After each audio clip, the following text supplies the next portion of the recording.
Okay, good morning, everyone. It is 8:30, and I will bring to order the council meeting of June 27th at this point in time. We have an agenda before us. Are there any additions to the agenda? I actually have one, and that would probably fit under, let's go 5.5. Permission to attend a gathering. Are there any other additions or deletions to the said agenda? Go ahead, Councillor Christie. If not, I'll move the agenda as amended. Okay, we have a motion to move the agenda as amended. All those in favor? Carried unanimously. We've pre-circulated the council meeting minutes of June the 13th. Any errors, omissions, corrections? Go ahead, Deputy Reeve King. I'd make the motion to approve the minutes of the June 13th meeting as presented. Okay, we have a motion to approve as presented. All those in favor? Carried unanimously. And I see we have a delegation arrived early. Thank you so much. So what we will do is maybe adjust our agenda a little bit here, and we will bring the Delegation BDO Canada LLP. And thank you for coming, and we can get on the road there. Thank you very much, Mitchell and Taylor.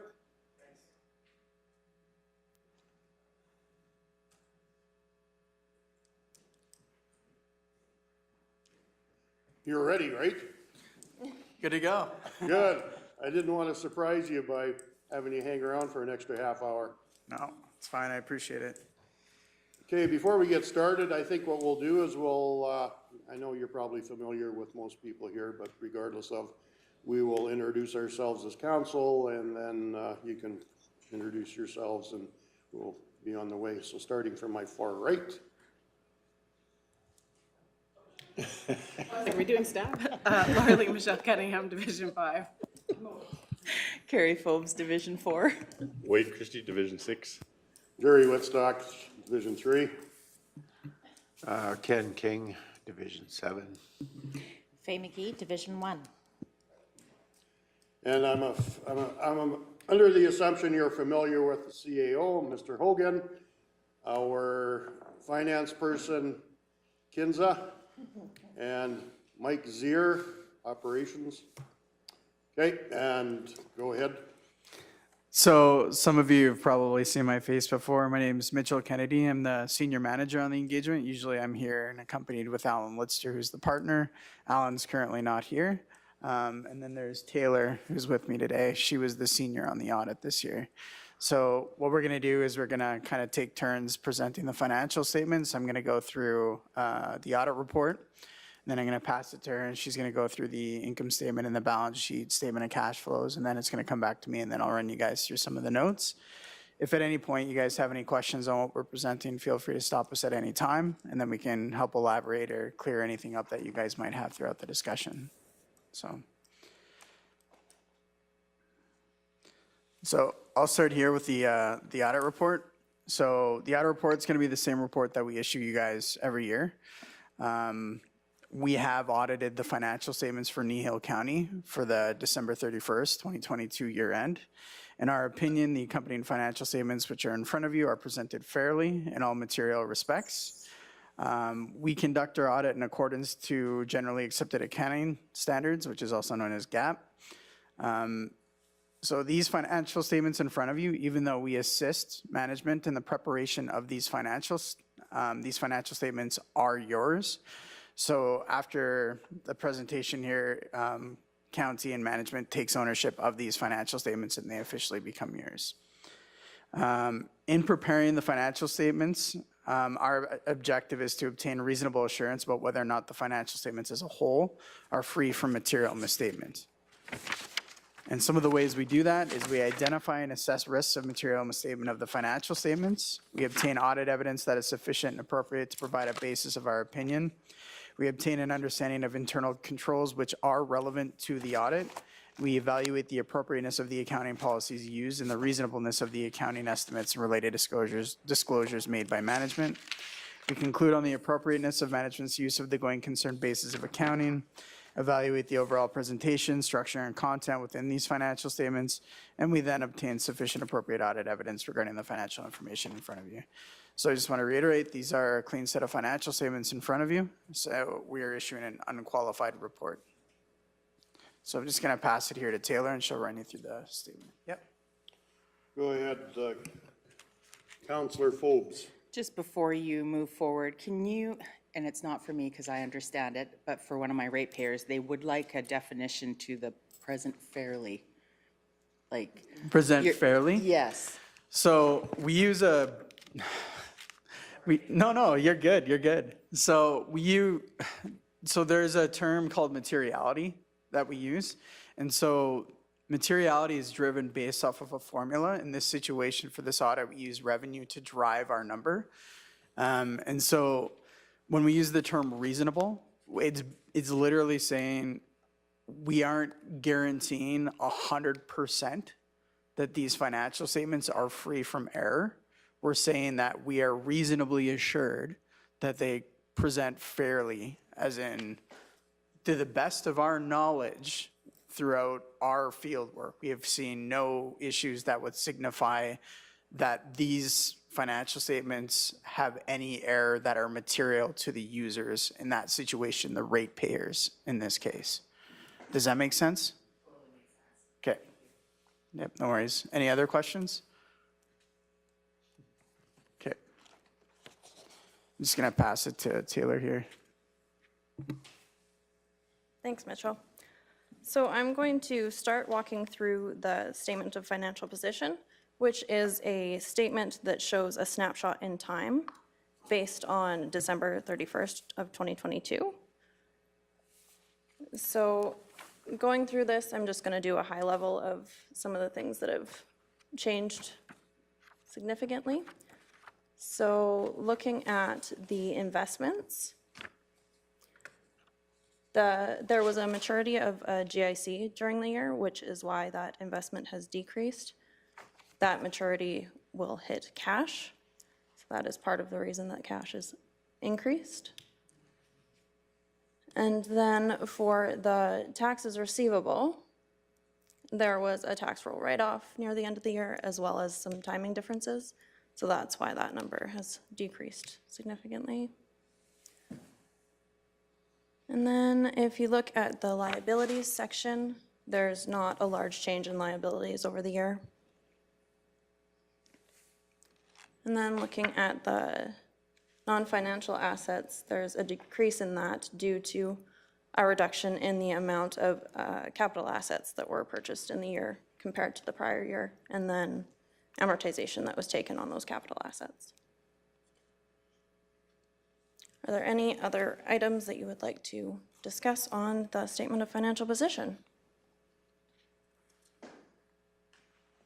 Everything's making sense so far?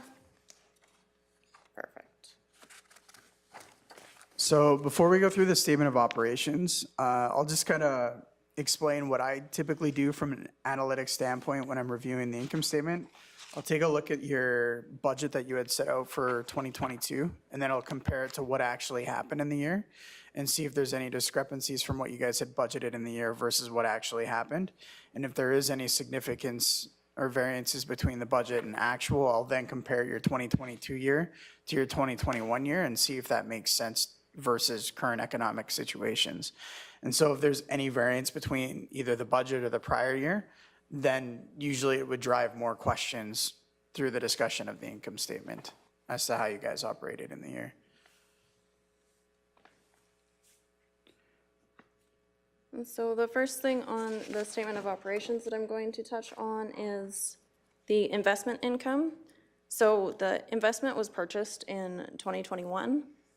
So 2022 had a full year of investment income earned, as well as some of the investments are based on prime rates, which have increased in the year. And that is one of the major drivers of the increase in revenue in the year. Other than that, there's a small loss on the sale of some capital assets, but So you guys had budgeted the $26.2 million in total revenue. Your actual revenue is about 30 million, which is about 4 million up. But if you compare it to your 2021 year, you can see it's kind of in alignment to what you typically do. Some of the big changes between what you guys had budgeted in the year versus what actually happened is your user fee revenue is up about 1.5 million. And then, yeah, as Taylor was saying, your investment income's up quite a bit. And there's your penalties and costs on taxes, which are causing the majority of this swing. And then moving on to expenditures, for the 2022 year compared to budget, we're slightly lower, but still fairly in line. And it is it is in line with 2021 as well. And then you have some decrease in your government transfer for capital purchases. That's mainly due to the reduction in projects that took place in 2022.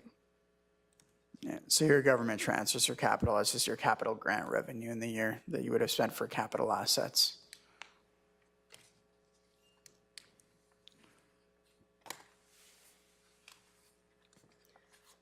And then walking through the cash flow statement, this statement just shows where the cash went in the year. So from the statement of operations comes that first number there, the excess of revenue over expenditures, which is lower than the prior year. However, our cash has increased due to the difference in the investments that were purchased in 2021 compared to 2022.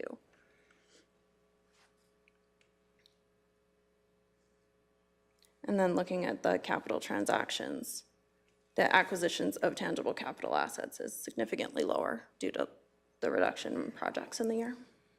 So you guys bought about $1.6 million in capital assets in the year.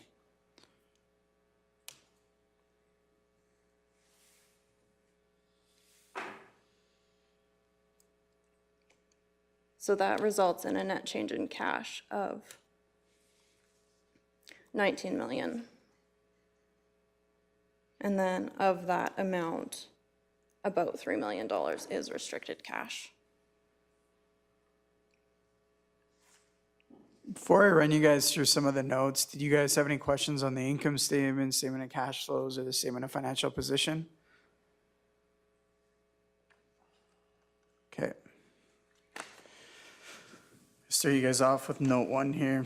So as Taylor was kind of touching on, you guys have about $26 million in cash at the end of 2022. Of that $26 million, the county has available, if they need for whatever reason, a $2.5 million line of credit. That credit is currently not being used. I'm just going to move you to note 13. So your accumulated surplus is effectively your net book value of the municipality. So your equity is broken up into 3 major categories. There's your unrestricted surplus, there's your reserves, and then there's your equity in TCA. So your reserves is the money that's set aside by council, set it for future projects or future spending. And if I scroll up a little bit, your restricted reserves is kind of broken up versus your operating reserves and your capital reserves. So the 13.5 plus the 46,492, these are all the departments effectively that you have allocated to this $60 million that council currently has set aside. And then your equity in TCA is effectively just your net book value of your capital assets that you have at the end of the year. And then there's your unrestricted surplus of the $3.3 million, which means you have about $3.3 million in your net financial assets that you could spend on whatever you want that's currently not restricted.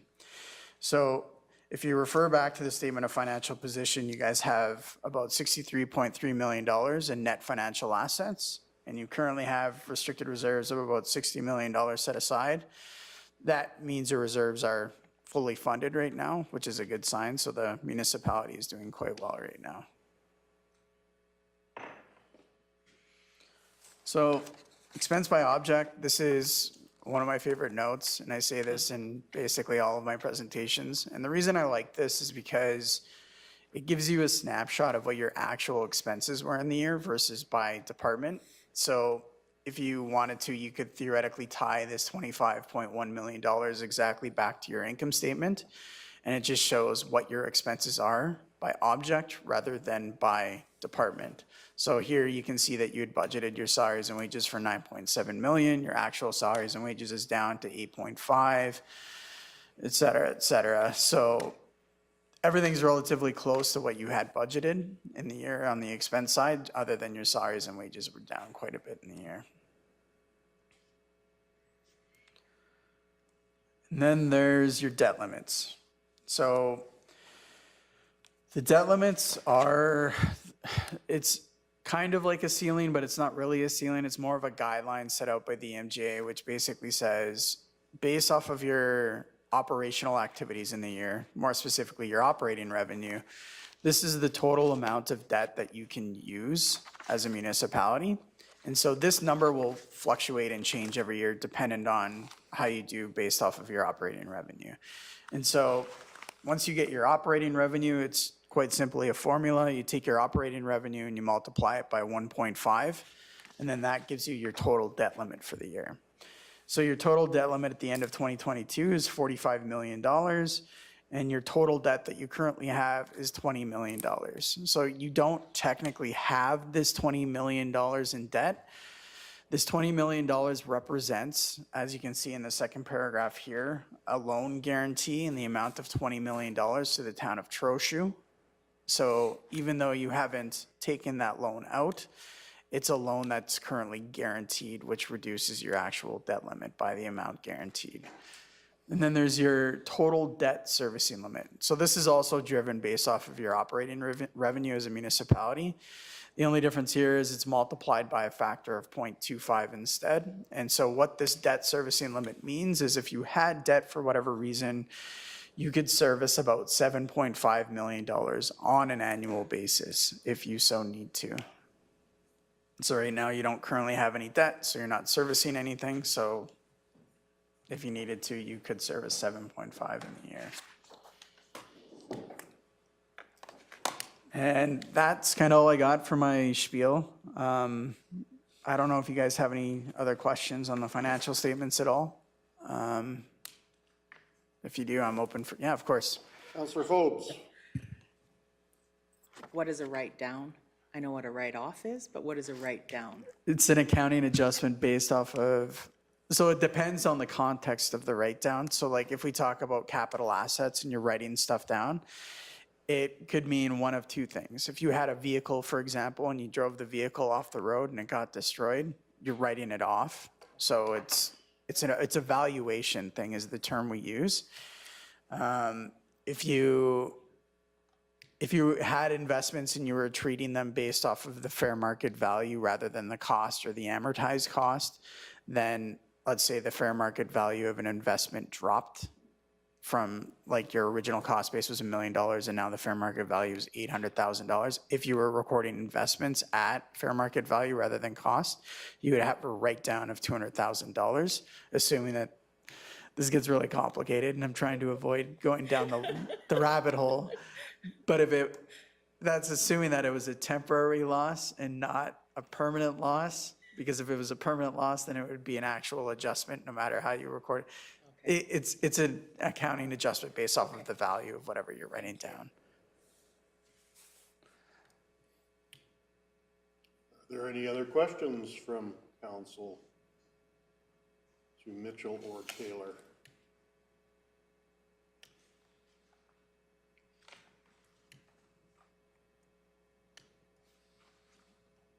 It's not looking that way.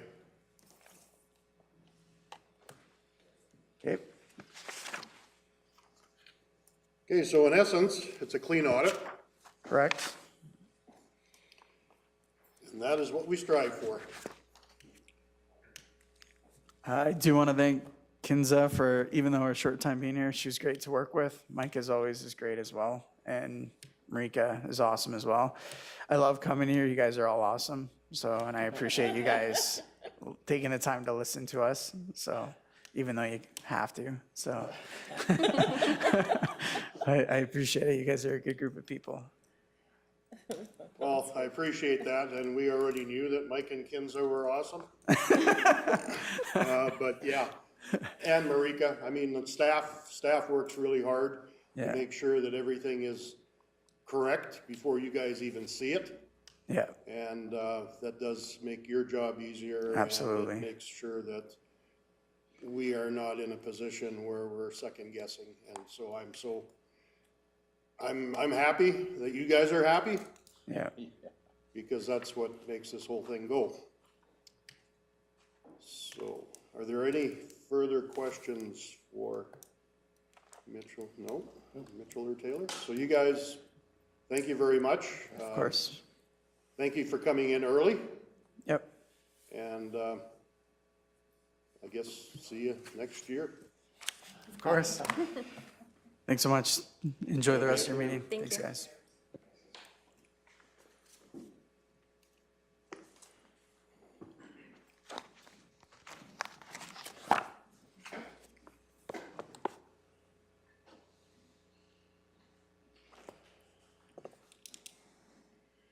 Alrighty, so we are gonna deal with this further on into the agenda, but I would like to thank our financial staff, Kinza. Where's Marika? Marika's not here? Oh, there's Marika. Going back to work. Thank you very much for getting, and Mike, for putting this all together and making sure that everything worked smooth.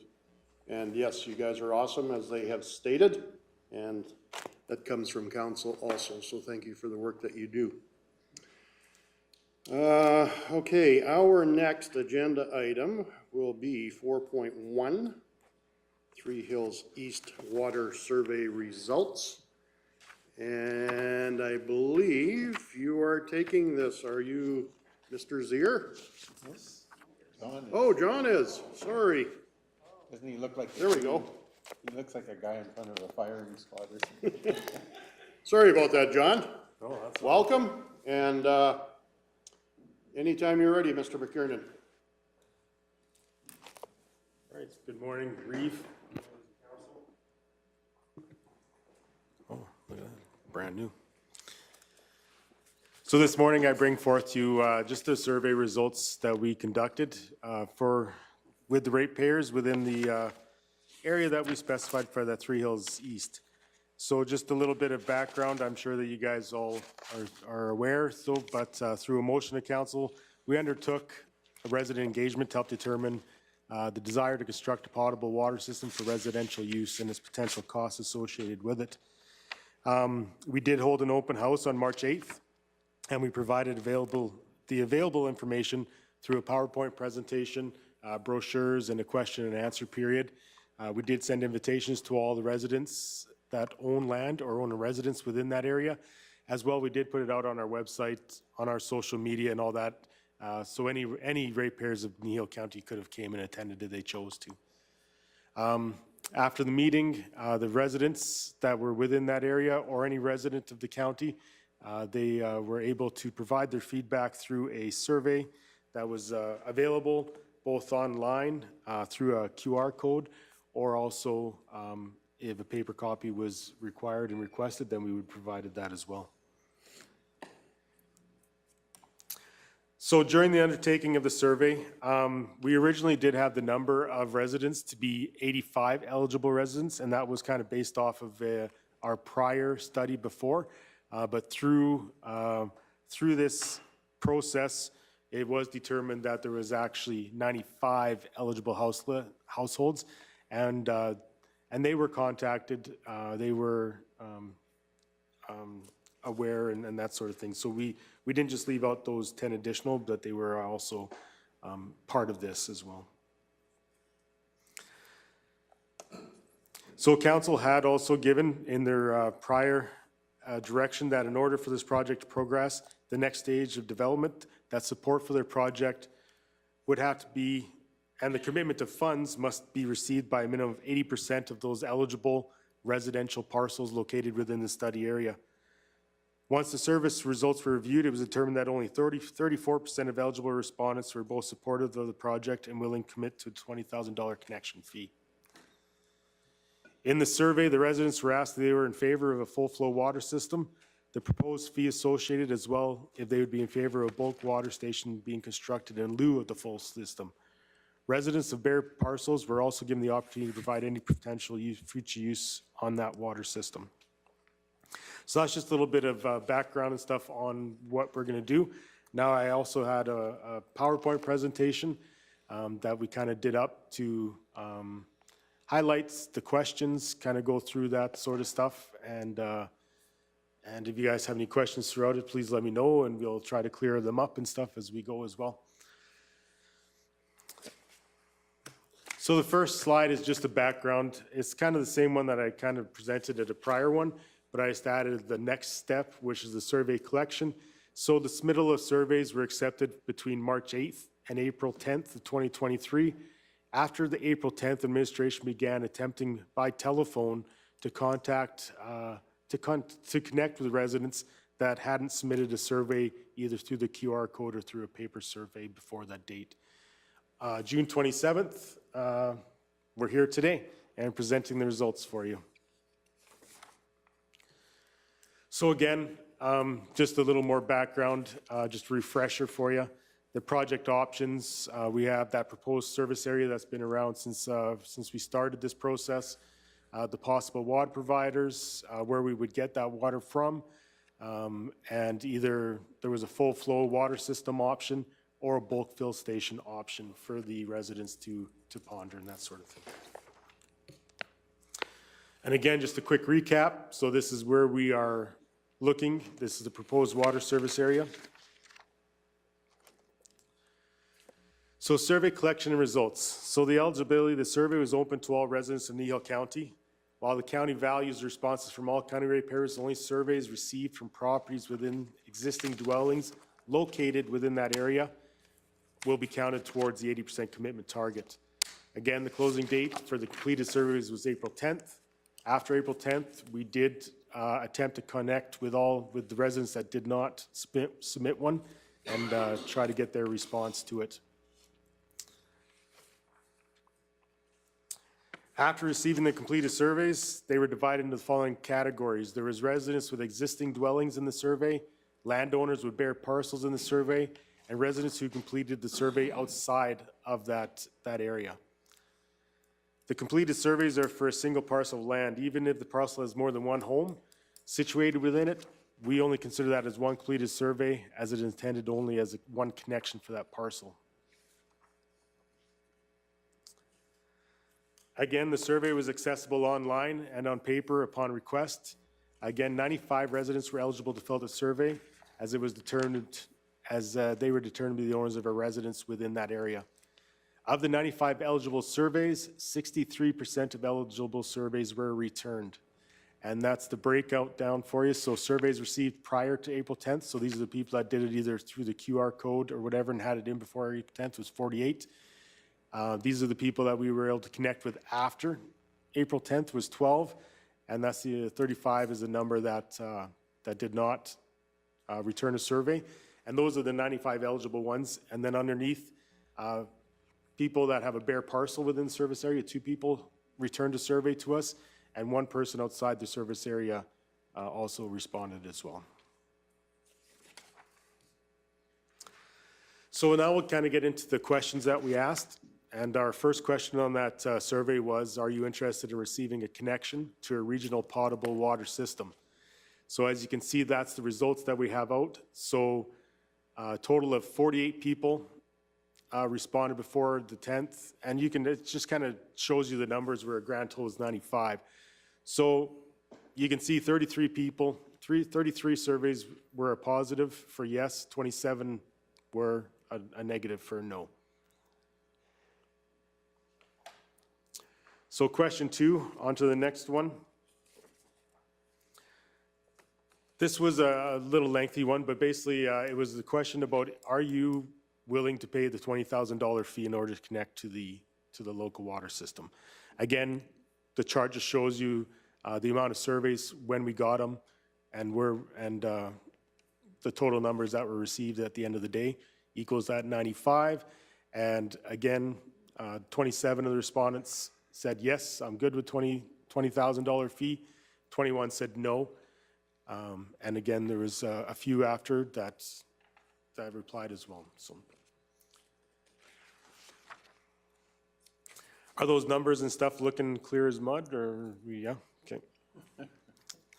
So question 3A, so this was a two-part one. So this one is, do you have any undeveloped parcels of land within that water service area that you would be interested in connecting to the water system? So this one was obviously skewed a little bit over to the nose because the majority of people that responded had already a residence. So you can see there's one person that said yes and 47 that said no. Well, I guess one that said yes and 59 that said no, because if you include both after and before the deadline. 3B, this was the second part of that question, and basically if they have bare parcels, then this is the people saying, would you commit to $20,000 cost on that bare parcel? And 5 residents filled out this question, and the average answer was 1. So not too much feedback on that question, too much really. Our question 4 on that survey was understanding that costs may increase after detailed engineering is completed. If the connection fee was to increase, would you be willing to commit to a higher connection fee? And out of the 95 responses, 27 said yes, 33 said no, and again, with the 35 that didn't fill out a response, we didn't have an answer for that. So,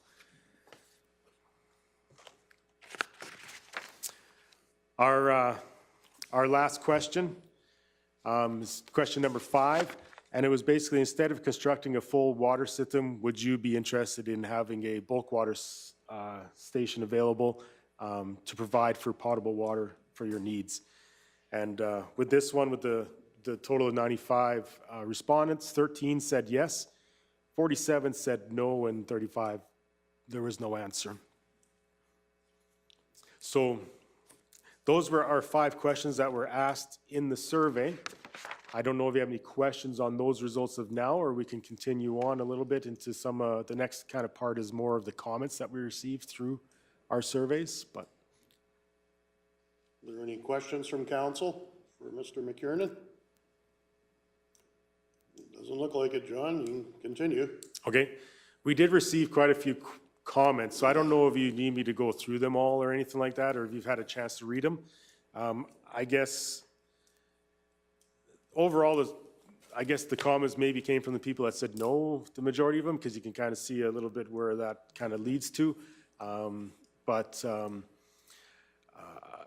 When we talk about the bulk station, a lot of people were more like as an agricultural use than a personal use in some of the comments. But if you have any, like I said, I don't think I need to go through all of them, but if there's any that stood out to you, we can maybe try to dissect it. But we had the survey comments, so we had a few pages of those that we have listed in that PowerPoint presentation for you to look over. And we also put in phone call comments as well, so when we try to connect with the residents, they were recorded, maybe not word for word, but you know, as it was written down kind of thing. So we also included the phone call comments as well that we got back as well. So the comments is basically the end of the PowerPoint presentation, so I'm not sure if there's any questions or not, but I guess if we go back to that RFD, I guess what we're looking at for some options of council is basically for council not to approve moving forward to the next stage of development of the proposed Three Hills East water project, or to approve moving forward to the next stage of development of the proposed Three Hills East water project, or even an alternate motion of council's choosing. Okay, thank you, Mr. McKiernan. I guess relating to the comments section, I wasn't surprised, but I was a little concerned about the comments about not enough information being put forward. that, I believe, you know, there's a fine line between doing engineering, paying for engineering, and coming up with a closer cost. I think you guys did a great job of coming up with a ballpark. I don't know how much money you'd want to spend coming up with a closer answer, but in essence, it doesn't really matter what the engineering is. It comes down to tendering, and until the project's tendered, the final costs aren't known anyway. So I do understand that maybe some people didn't feel they had enough information to make a decision, but I think you guys did a really good job of providing the ballpark figure, and whether it's $1,000 or $2,000 one way or the other way, I think you guys are fairly accurate. So I commend you on coming up with the numbers. But I guess for those residents that didn't feel they had the numbers, it comes down to how much money the county would spend to come up with more accurate numbers down to the penny.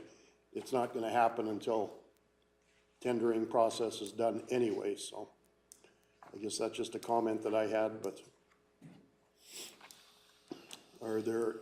go ahead, Councillor Christie. That confirms what I was thinking too, that the numbers we had and the information that you had accessible was enough, I think, to make a decision. And I'm thinking when they're asking for more information, they don't want a price tag on that either. So I fully agree with the Reeve. Councillor Phobes.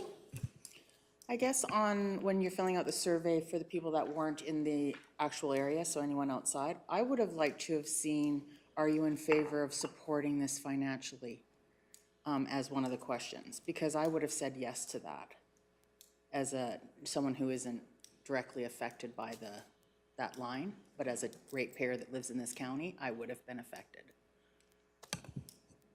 Okay. Through the Reeve, I guess when we did that survey, we thought that if they weren't inside it, their comment could be made that way. Like, yes, I am in favor, or no, I'm not in favor of my tax dollars doing this, or so we thought maybe a comment would be more suitable for that, since we were only looking for numbers in that one area for the 80%. Whereas that, we thought we can get comments back saying, don't spend my tax dollars here, or spend my tax dollars here, or that kind of thing. So that's how we kind of looked at that part of it, I think. Councillor Cunningham. So first of all, I just want to say thank you so much for all the work you did. I think this is important that we did this, and there's kind of can be a resolution and an end to all this. The open house was fabulous.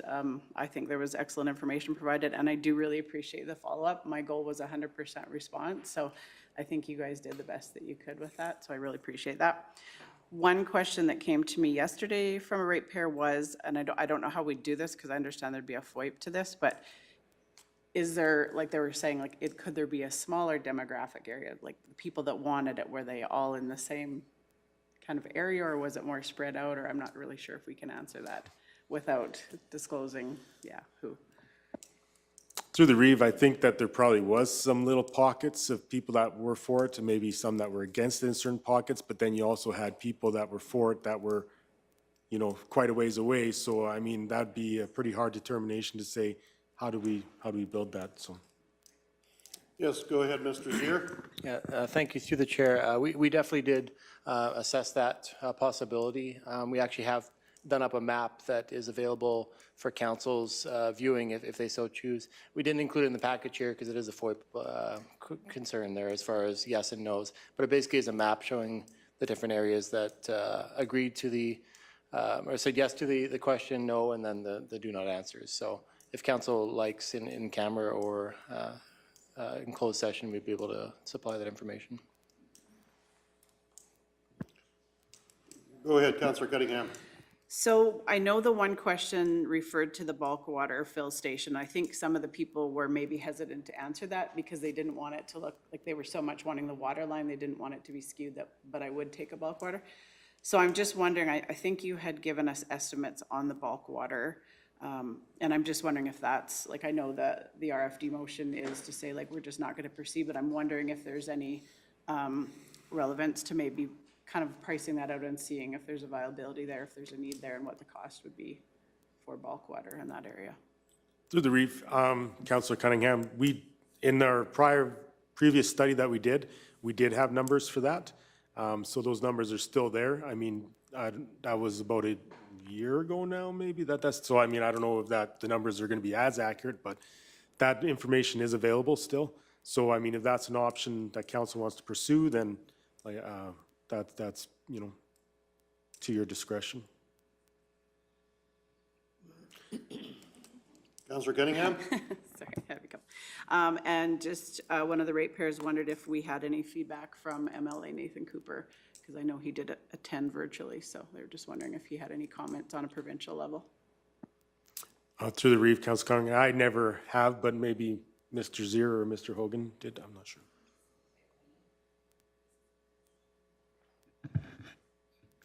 Just to, Go ahead.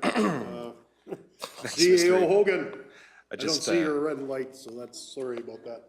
No, it's hidden behind them. There we there we go. go. The, we nodded our heads to that, so just for anybody viewing, that just, we'll state that, no, we didn't hear anything. Thanks for that, Mr. Hogan.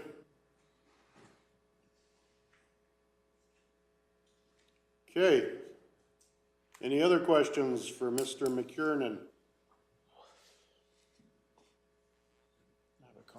Yes, go ahead, Deputy Reeve King. So I was interested to see that it was actually a fairly high percentage of the people who said, yes, they would take it at 20, stayed in the ballgame if it went above 20. So we lost a few, 5 people dropped out when we said the cost might go over 20, but I was actually surprised that the support stayed as strong as it did if it went over the 20. Yes. So, but the sad thing is out of the potential 95 people that could have had a connection, only 33% of them are willing at the 20,000. So it's well below the number that we had set. I also had the same question about the bulk water, but bulk water is available currently in Three Hills to the residents in that area.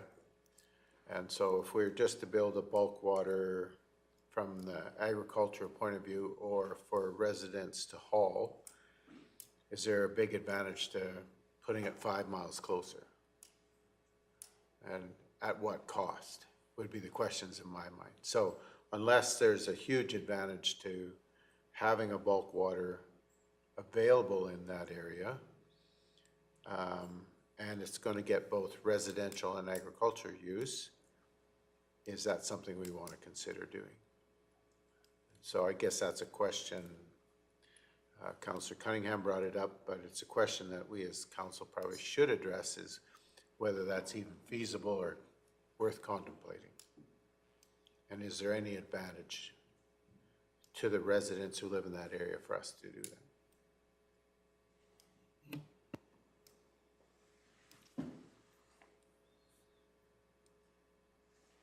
Just one other comment. Go ahead, Deputy Reeve King. Just an additional comment on the bulk water side. It was a pretty solid not interested to that question whether bulk water would be something that they would consider out there.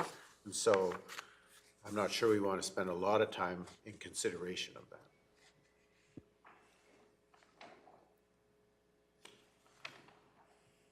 Councillor Christie.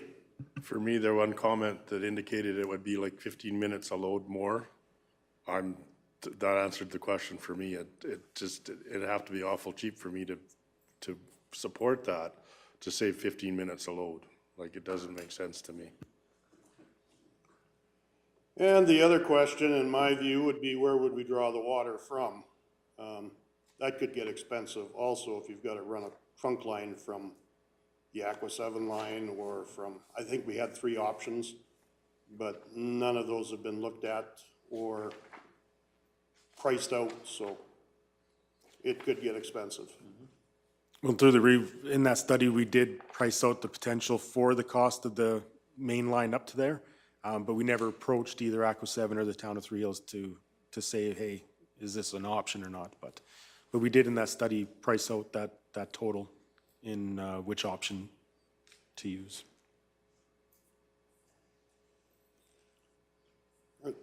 Counselor Cunningham. Yeah, so just further to my comment, in speaking with people in that area, like I said, I think they really stayed away from that bulk water part because they didn't want it to be skewed, that they were maybe wanting that. You know, the few people that I've talked to the last couple of days, I think there is a desire for it there.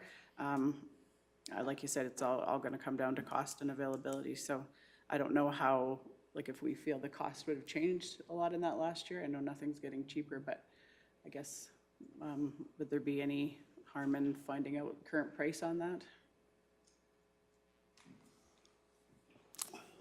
Mr. Hogan. To that, could we find out a current price on that? We could, if council wanted to go that direction.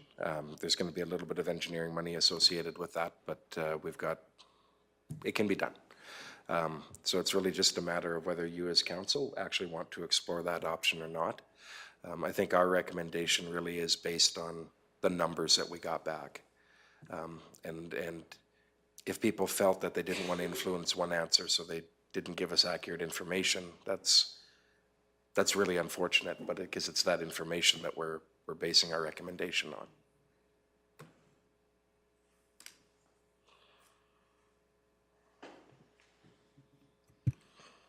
Okay. What's that? Oh, sorry.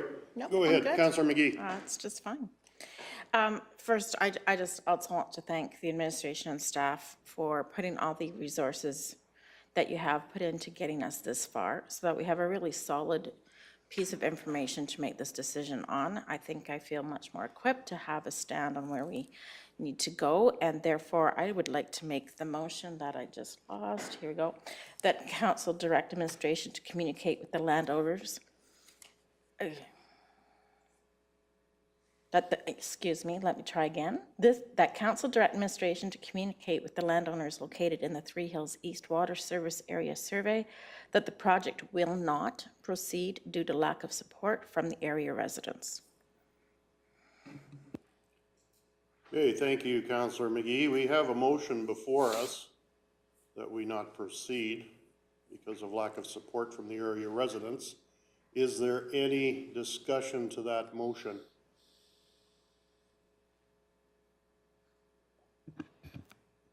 Go ahead, Mr. Hogan. So just want to, thank you, Mr. Chair. I just want to clarify, make sure council's clear on, I guess, is with this motion, if you pass that, the way administration reads that is we would not be exploring a bulk fill. We would not be, basically, we would be communicating with the public, this is done. And that's the way I also read the motion. So is there any discussion to the motion? Okay, if not, I will call the question. All those in favor? Opposed? And the motion is carried. Thank you, Mr. McKiernan. Thank you, Reeve. I just wanted to acknowledge Kylie. She did a lot of the legwork in putting this all together and trying to connect with the residents. So she did a lot of work behind the scenes for us on that. So thank you. Okay, yeah, I appreciate that. I know it would take a amount of time to call people and try to get a response, so. Alrighty, so our next agenda item will be 5.1, planning. Welcome, Ms. Hazelton. Good morning, Reeve and members of council.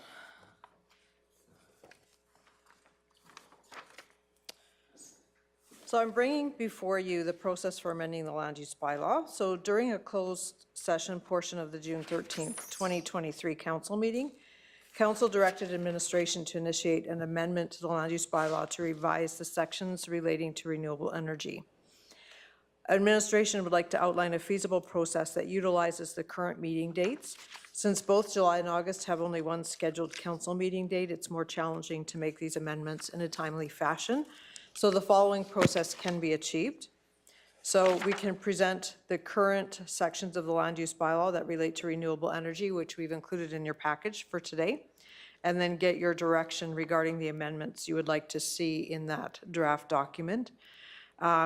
Administration can come back to council with the draft amendment to the land use bylaw for that July 25th meeting, which administration can accept or amend the draft bylaw.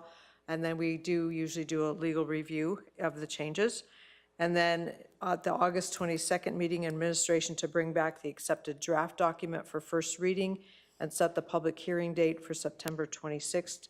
This is the earliest to allow for proper advertising and notification, as it must be advertised for 2 consecutive weeks with 5 clear days before the hearing.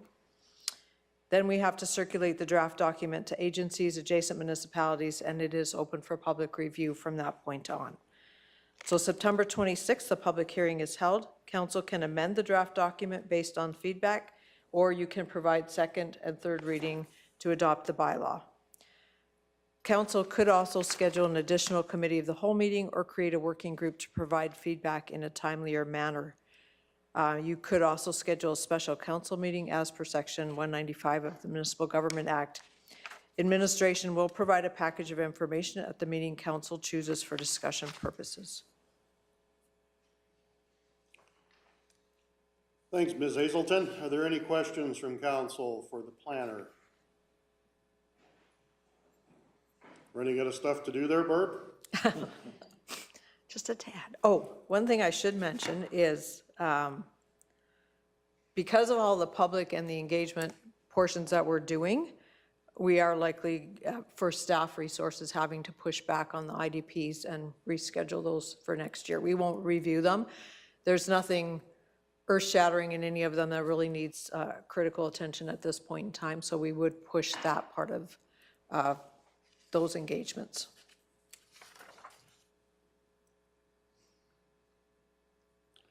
Councillor Forbes. I guess I'll pose the question to my fellow councillors. Would you be in favor of either the first or second week of July having a COW meeting to address this? Because I have stuff that's all over the place, and this month has been extremely busy for myself, not just personally, but also as a councillor. And to give this the due diligence I would like to give, I would like to see this as in a COW meeting. Okay. I'm gone the first week of July, so yeah, I'm out.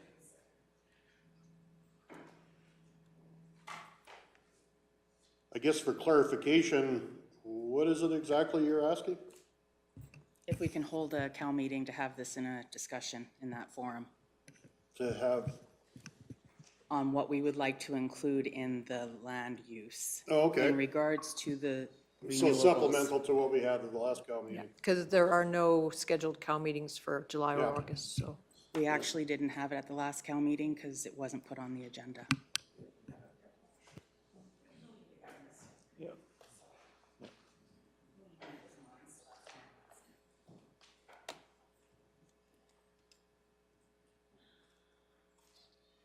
Go ahead, Councillor McGee. I really appreciate that idea, and I'm quite willing to do that. Do we need a motion to schedule that then? I'll leave that to you if you want. In answer to that question, for any of these meetings to take place, you would need a motion for that to occur, because they're outside what you set at the org meeting.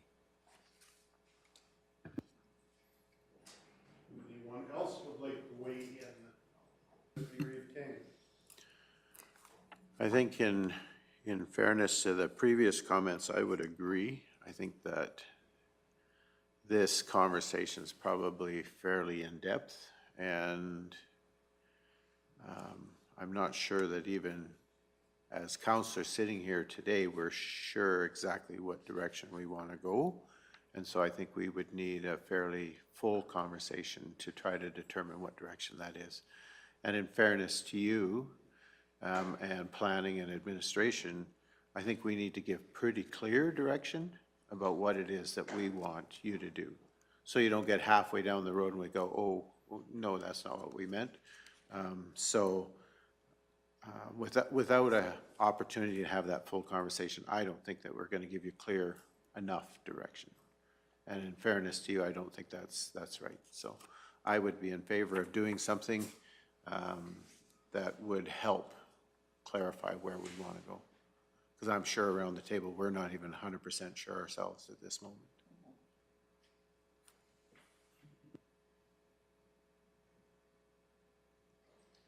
So I guess what we're looking at when we look at the timetable here, the second June 27th, which would be today, Yep. providing you with information, we would probably shift that into a July community hall meeting.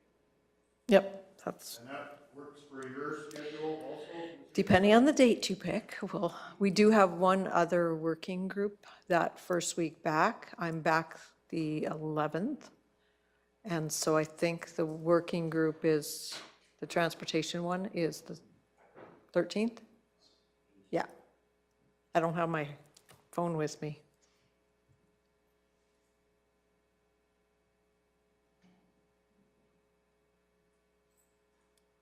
Okay. There's one on the 24th too, so that's later. And Yeah. I'm totally gone this second week of July, like I'm not around. The third week works for me, so as well, if we can just stay away from the working groups, I'm good.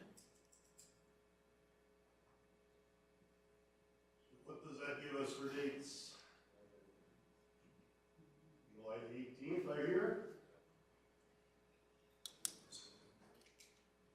There's a working group in the morning, thank you.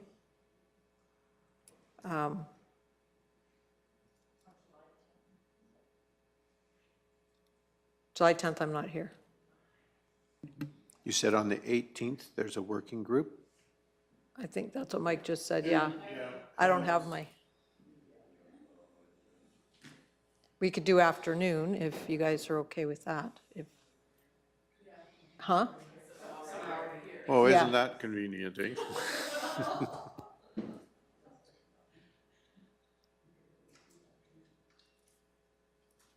So are we looking to set the committee of the whole date for the afternoon of the 18th, starting at 1 p.m.?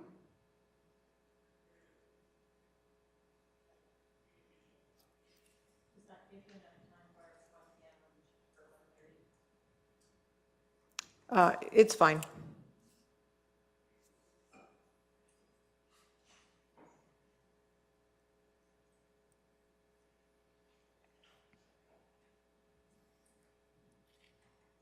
Okay.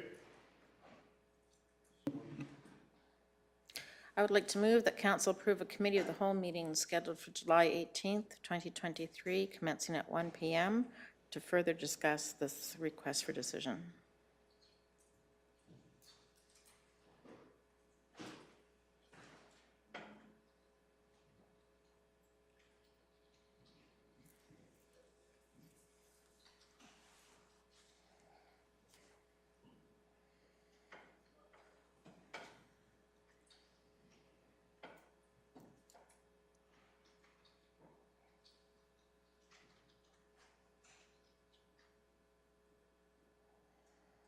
Okay, is that the way you would like to see the motion read?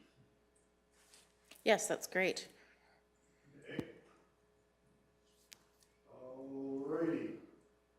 So we have a motion before us to approve a committee of the whole meeting for July the 18th at the Kneehill County Administration Building to discuss amending the land use bylaw. Is there any discussion to that motion? If not, I will call the question. All those in favor? And I guess that's carried unanimously. So,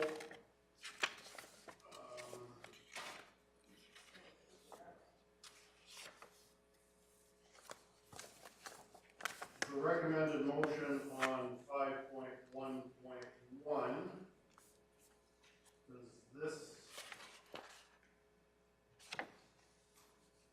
So It'll be as amended, it'll be as amended? yeah. So do we still need a motion for the 5.1.1? I guess so. Okay. Anyone? Deputy Reeve King? So how amended are we talking if we're not meeting till July 18th? That you can And- push your whole timeline by a month? basically? Like, If- would you- It depends on what happens at July 25th. So it's tight timing to get the amendment together for that July 25th. But if we have that amendment together and you guys accept it, you could set the public hearing that date, and then the public hearing could get pushed forward a little bit.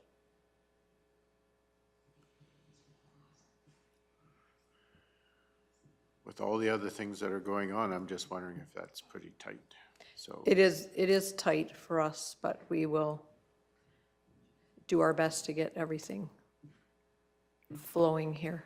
So it could potentially just bump that public hearing a little bit if there's amendments though to it, you do need an amended document in front of you when you're doing first reading. You do need to have a copy of what you're doing readings on.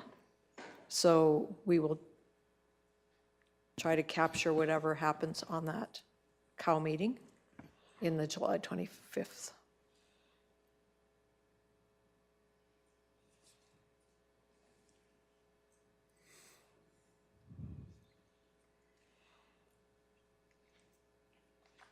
Go ahead, Mr. Hogan.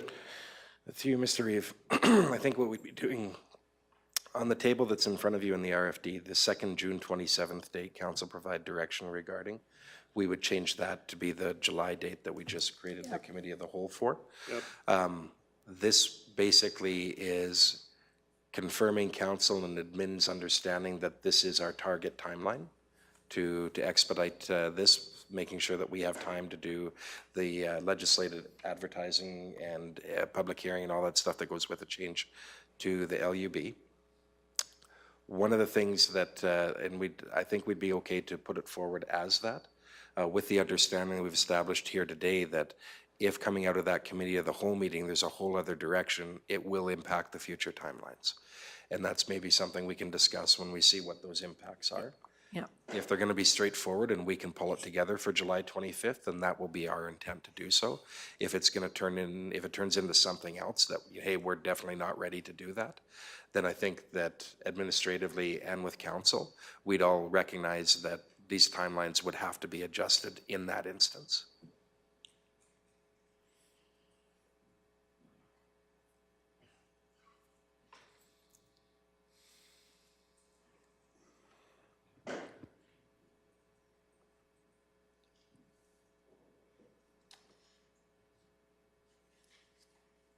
Okay, is someone prepared to make a motion? Ultimately, just to amend the timelines here, which may affect, okay, the timeline that we're amending here would be the second June 27th, but depending on what happens on that May 18th, that could also shift the July 25th, August 22nd, or the September 26th timelines. Yeah. Yes, my mic is on. Well, I don't know, I've got a red light on here, I'm assuming it's on. For some reason, it went off earlier.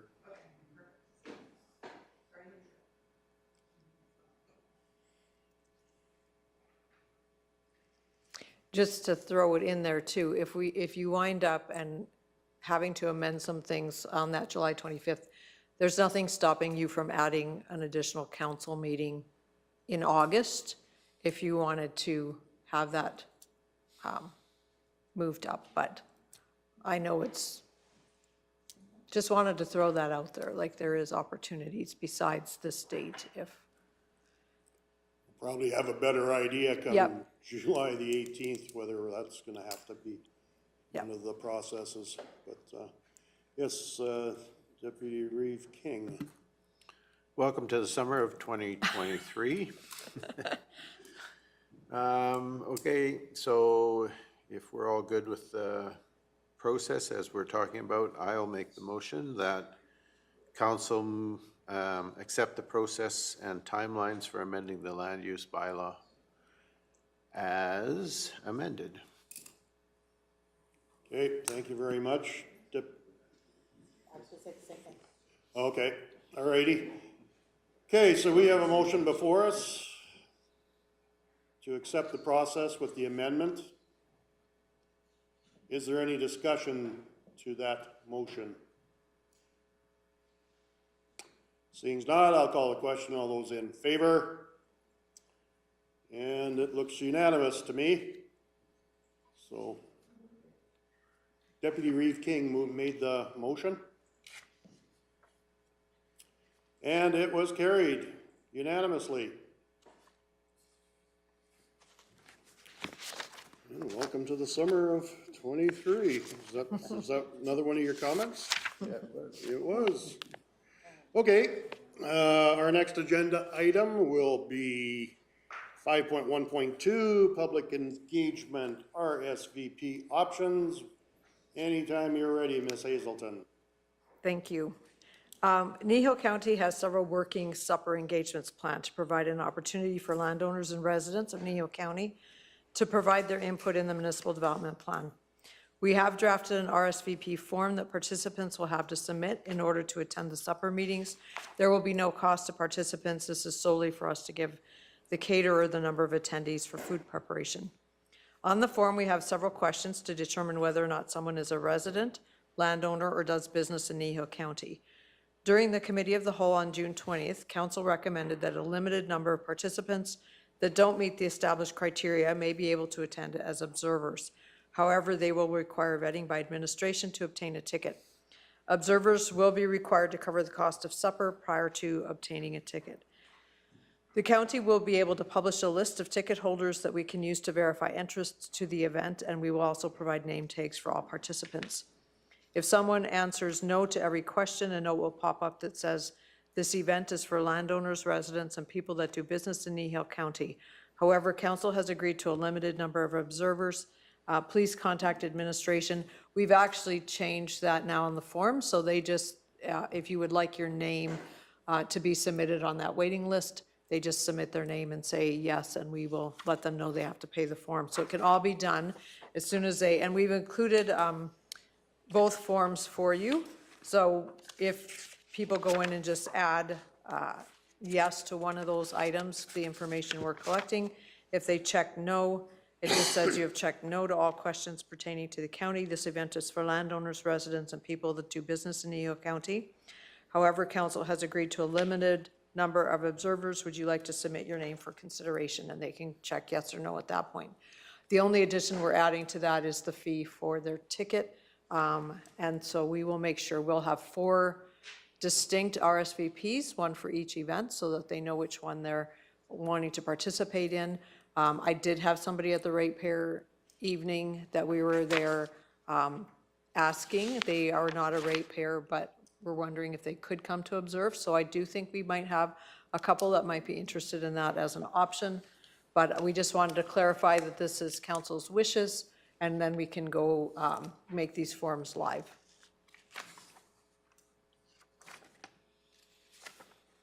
Okay, questions for Ms. Hazelton?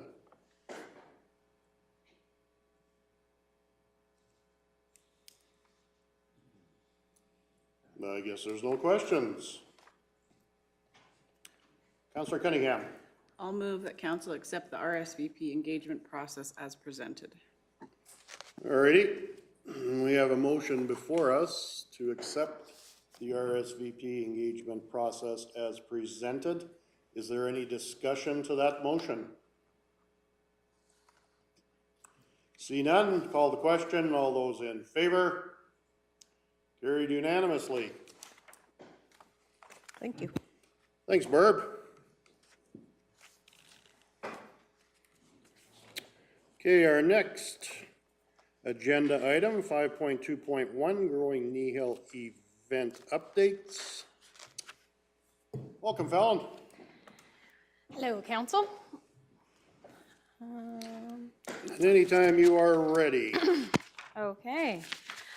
So we just wanted to provide you guys with a little bit of an update, as well as one item from the Ag Service Board meeting last week.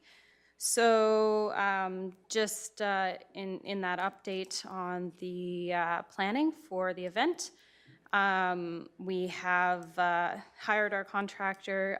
They are busy working away on getting all the details finalized for the long table dinner. We've been in connection with them on everything from decor to who's being involved as producers. We are still handling the registration side of things for that event, so, which shortly after this meeting, I will be sending you all out an email with the code to purchase your tickets. That will be valid for today, tomorrow, and then up until noon on Thursday. And so those will be pre-sale tickets available to council. And then after that, we go live with general public tickets. And we've secured sponsorship from Troche Motors, Canalta, Community Futures Wild Rose, and McElhaney. We continue to be connected with additional vendors. We currently, the number that's on here was last week, the number from today is 15. So plus the food truck, and 2 others that we're waiting on confirmation on, so, and other vendors that, again, we're just, as things are going back and forth and we're getting their information and things finalized, we're building that up. We did approach different community groups and ag societies, just in partnership for doing some different items at the long table dinner, as well as some lead up events. Those just with the short timeline, and their ability to mobilize their members. It was not something that they were interested in at this time. We did make arrangements to discuss for future events, and in what those kind of partnerships could look like. And then as well as other events at the, other activities at the events for the country market, we've got this inflatable farm maze that we've booked, this little preschool inflatable barnyard. We're arranging for different fun family farm games. Musical entertainment has now been confirmed. We will be, again, for anybody who got to attend last year, we will be having the Memphis Mafia Band back again. They were highly enjoyable and really great to work with, and they did like 3 hours of playing last year, so we really enjoyed working with them and are excited to see them back again. We're also working on some different farm information centers to provide that education component that not only is what the Ag Service Board and Council is looking for, but what is required to participate as part of Open Farm Days. With our partnership with Troche Motors, we are looking to get some farm equipment on site for people to check out. And then with marketing, so those of you who've been doing parades, we've had that banner out that we'd put out. And then the posters, I'll actually get Carolyn to bring those up. So we have, again, we have a series of 4 images for our posters that we'll be putting out. So these are what we have finalized now, and we'll be sending those to print here in the next couple days and getting them plastered around the community and sharing them on our in local newspapers and such. So yeah, really excited to show those designs.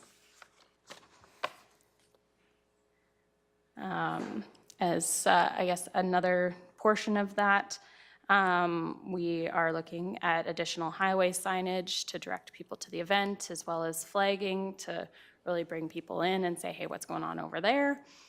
The social media advertising is just being finalized, and we will be promoting that ourselves, as well as providing that to our vendors and sponsors to promote, including through some paid advertising channels online. We do have the website page and the Eventbrite that are both live now. And in that email with your ticket links there, there will be links for that. And then we will be working on a brochure containing all the info on the dinner food participants, the market vendors, local community groups and attractions. And this will be used not only at the long table dinner as well as at the market itself, so people can have an opportunity to take that home and be able to have those all listed out for them. And so that's the general update for what's going on with that event. We've been very busy, and I greatly thank Jenna and MJ for all their legwork, and Jeff as well for getting all of the sponsor contacting and vendors. They have put in a lot of hours on the phone and emailing back and forth with people, and continue to do so. So moving forward within this RFD, at the June 19th Ag Service Board meeting, a motion was made to forward to council that though council has volunteered to pay for their own tickets, that the Ag Service Board members at large each be given a complimentary ticket to the dinner in recognition of their service. We will also be sending out invitations for the MLA and the MP to attend. Those will be given complimentary tickets, as has been done in the past. For the complimentary tickets for the Ag Service Board members, this would just be included in the existing event budget. Yeah, that is my information on the event. Any questions? Does council have any questions for Ms. Sherlock? Yes, go ahead, Councillor McGee. Could you please remind me how we came to the idea that the MP and the MLA would be coming, would be invited? Was that through a motion or a discussion? Neither. It's just as traditionally has been done through past events. Have we already said that we're doing that to them? Have they heard word that we're doing that? We have not sent an invitation yet. I think we need to rotate that, the dignitaries, into some of the other stakeholders we have. I think their being there last year was very impacting, and it was excellent, but I don't think we need to be giving complimentary tickets annually to something that had an excellent impact already.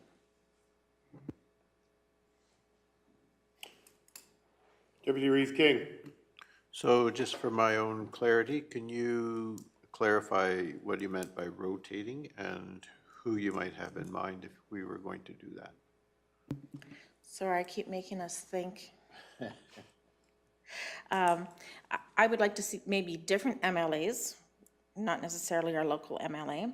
I also would like to think of other people who are connected at making tourism happen, economic development happen, ag development happen. Some of those things where we can get connected better into the region with the purposes of this. I don't know, I'd like to find ways to advance this program. And I think maybe looking at invitations of some people who could be impacting in that way might be helpful. And Central Alberta Economic Development Partner would be one of them. So I think there could be a long list if we took our time to brainstorm, but I'd just like to see that rotated a bit more. Deputy Reeve King. So my understanding is that if an organization is a sponsor, they do get complimentary tickets. If they're a sponsor to a certain amount. Okay. So I would have to look at the sponsorship package specifically, but I believe if they go above $2,000, then, and that includes any product donated as well, product, time, cash. If they go above that $2,000, then it's 2 tickets. If it's above I think maybe it was the 5,000, then it's 4 tickets. Okay, I won't hold you to those exact numbers, Yeah. but I just wanted clarity. The packages are available on the website for anybody that wants to look at the details of what's being offered to vendors and sponsors. So have we talked to an organization like CAPE at all that might be a potential sponsor or partner in this event? Sorry, to who? CAPE, Central Alberta Economic. I don't believe we talked to them specifically. We spoke Community Futures, Travel Alberta, and then we have an additional long list of local businesses and organizations, but I don't believe that was one that was on our list for contacting. Okay. And we would be happy to reach out to them. I know that's probably one that was in the back of Councillor McKee's mind in terms of either a potential invitee or a potential partnership there, so.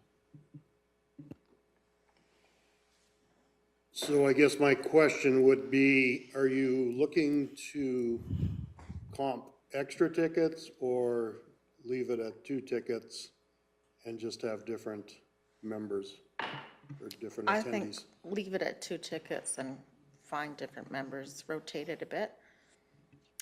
I think having our MLA and MP come regularly is important, but annually, maybe not.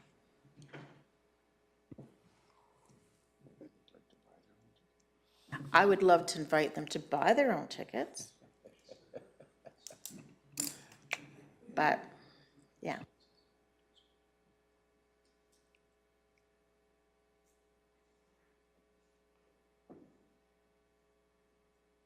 You have something to add, Mr. Hogan?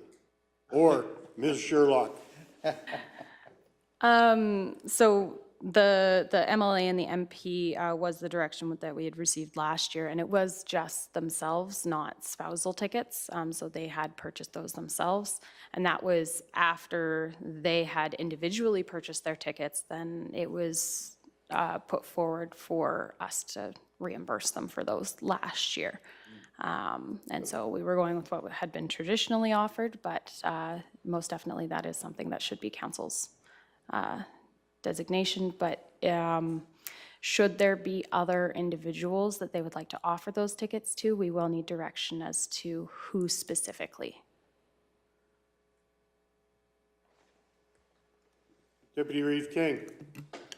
One of the factors that was involved in our conversation at the Ag Service Board was the idea that we want to increase the potential profitability of the event, and by councillors paying for their own ticket, that helped cover some of the costs. And so no matter what we do with complimentary tickets, I think we need to limit the number of those in order to maximize the profitability. So that becomes a concern to me, depending on how many we're going to consider as tickets that are complimentary.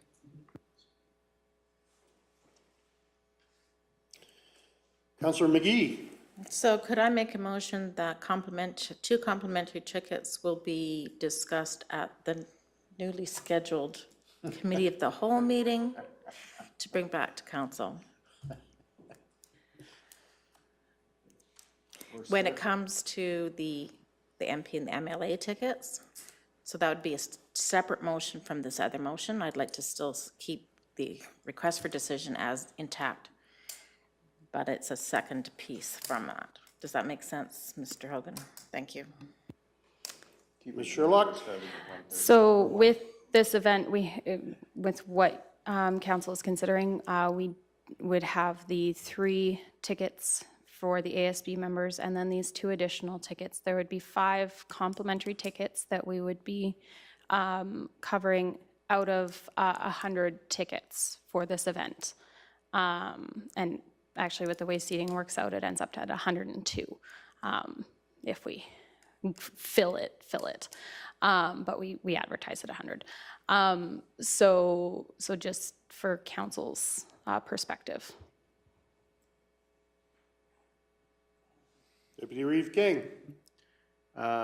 Did we filled last year, did we not? Or did we have a shortfall right at the end? We had a shortfall right at the end because there were tickets held for purchase, and then they were not used.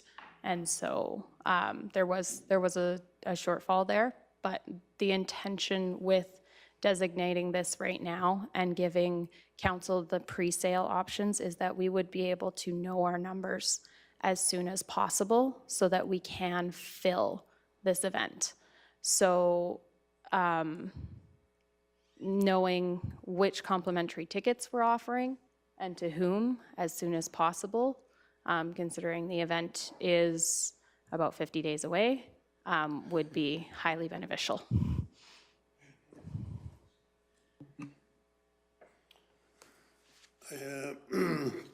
Just to intersect in this meeting, we have a delegation scheduled for 10 a.m. Is it virtual or is it?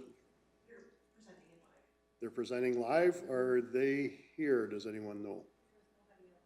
Can we take a break? Okay. So I'm just wondering, what's council, do you want to table this and have a break?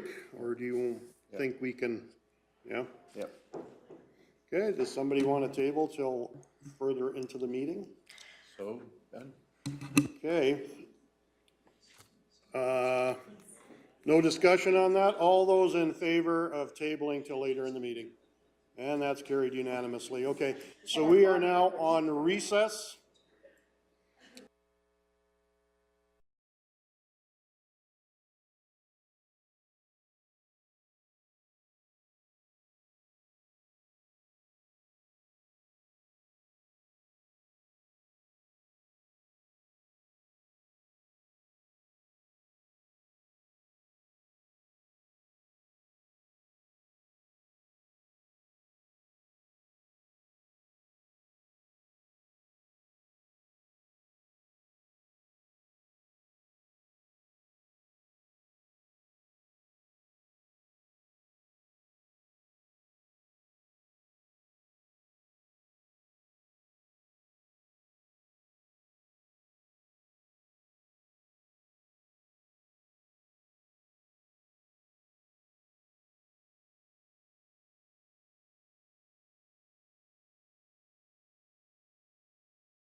We are back live. All right, thank you very much. It's 10:05, and we have a delegation before us. It will be, well, I have one name here, Mike Minard, and it is from Government Alberta Assessment Services Branch. You guys can hear us fine over there? You bet, coming in loud and clear. All right. So I think how we'll start is introduce council, starting from my far right. And then after we're done the introduction for council, if you could introduce yourselves and start your presentation. So here we go. I'm ready this time. Laura Lee Michelle Cunningham, Division 5. Carrie Phobes, Division 4. Wade Christie, Division 6. Jerry Whitstock, Division 3. Ken King, Division 7. Faye McGee, Division 1. I don't know if you're on screen, but go ahead, Mr. Hogan. You can try to introduce yourself. All right. Mike Hogan, Chief Administrative Officer. Kinza Barney, Corporate Services Director.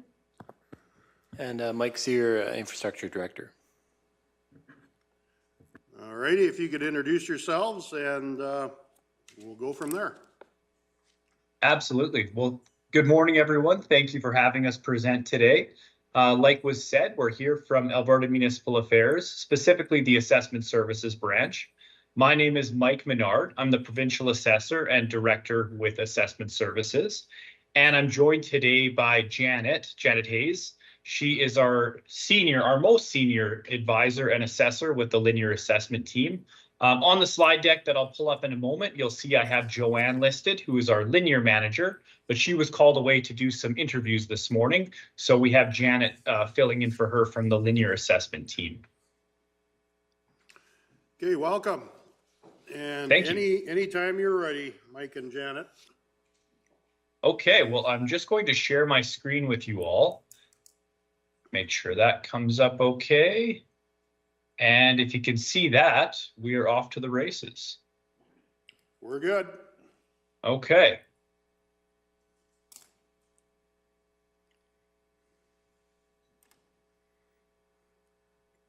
Okay, so like I said, I'm Mike Menard, and I'm joined today by Janet instead of Joanne filling in.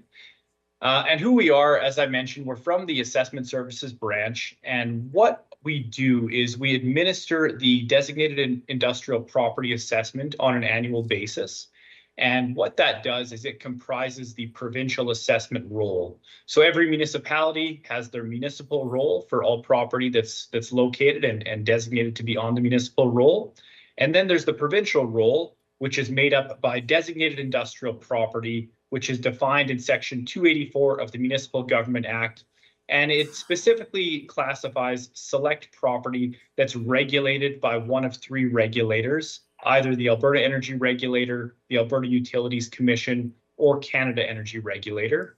And it also specifies the linear assessment, which you may be more familiar with and has been defined for many years and with the provincial government to assess.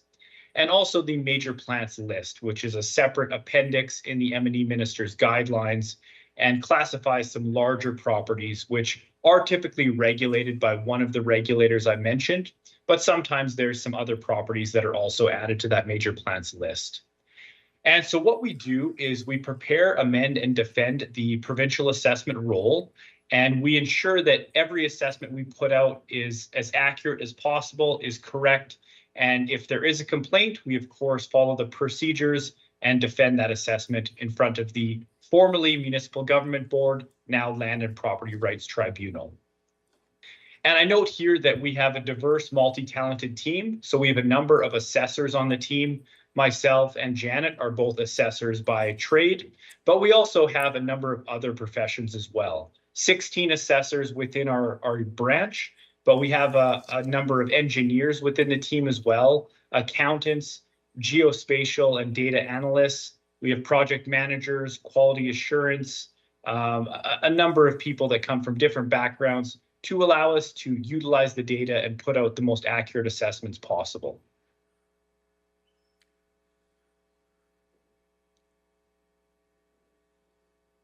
So this gives you a look at the makeup of our branch. Victoria Bachman is our executive director. She's been with the branch for just about 2 years now. So she's our executive director with ASB. I have listed the directors, including myself, as well as Michael Tochin. So I'm the director of the industrial side of DI property, and Michael Tochin is the director of the linear and data management side. We then have our management team, Arla Pertle, that looks after major plants. Brad Hurt looks after industrial sites. Joanne Fortin is our linear assessment manager. We're currently recruiting for our operations manager, which is actually where Joanne is right now, doing some interviews. Ken Anderson looks after finance and administration. You may speak with him or folks from your office from time to time on things like the DI property requisition or any questions about contracts or anything related to the assessment services branch. Tim Seafield sets up any presentations like this, as he's our stakeholders relations manager. And Manju Alex is our advisor to the executive director and currently managing our long-term IT project. So like any assessment business, our unit also follows a cycle that goes on every year. So in any given month, we can typically predict what activities we'll be doing. At the beginning of the year, we put out the annual roll and we divide that into 2 parts. The first is the linear assessment part, which goes out in January every year. That's followed by the industrial part of the provincial roll, which goes out in February. We then have our amended notices that we have labeled here as A1, A2, A3. We structure these throughout the year so that municipalities know approximately when those amended notices and revisions are coming, and they can have some predictability behind them. So rather than doing one-off amended notices, we have them scheduled and sent out to all municipal stakeholders and assessed persons at the same time. So we've already sent out the first batch of amended notices for linear and industrial, and the second batch for linear just went out last week. For industrial, the A2 amended notices will come in July. I also have noted in red the LPRT. The Land and Property Rights Tribunal serves many functions, of course, but for our business, what they do is manage the complaint process. So any stakeholder has the right and ability to file a complaint on DI property. If that occurs, we then work with that stakeholder to see what the meaning of their complaint is, what the issues are, and if a resolution can be made. If we simply have a difference of opinion and have to go to a further process, we then schedule a hearing with the Land and Property Rights Tribunal and work through that complaint process. Also labeled is the request for information, or RFI. This is another key component of the assessment system in which we send out requests to all property owners, asking them to report updates that have occurred throughout the year. The RFI goes out typically end of August or early September, with a return date around end of October. And finally, we put out supplementary notices at the end of the year in December. Also noted is our inspection cycle, which occurs from May through October every year. So our team is really busy right now out in the field conducting inspections across the province in a number of municipalities. That's really the focus for our assessment folks right now, is being out there and doing as many inspections as possible so that we can have updated data and the most accurate assessments that we can.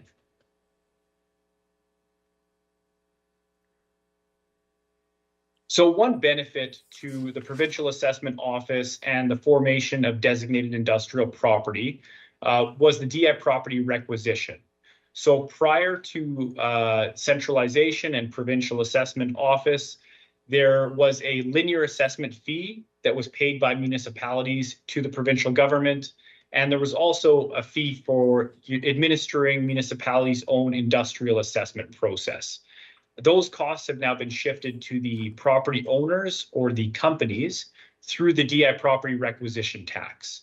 And so what that is we establish a tax rate that is tagged on every assessment notice and tax notice and sent out by municipalities to collect a small amount from each property.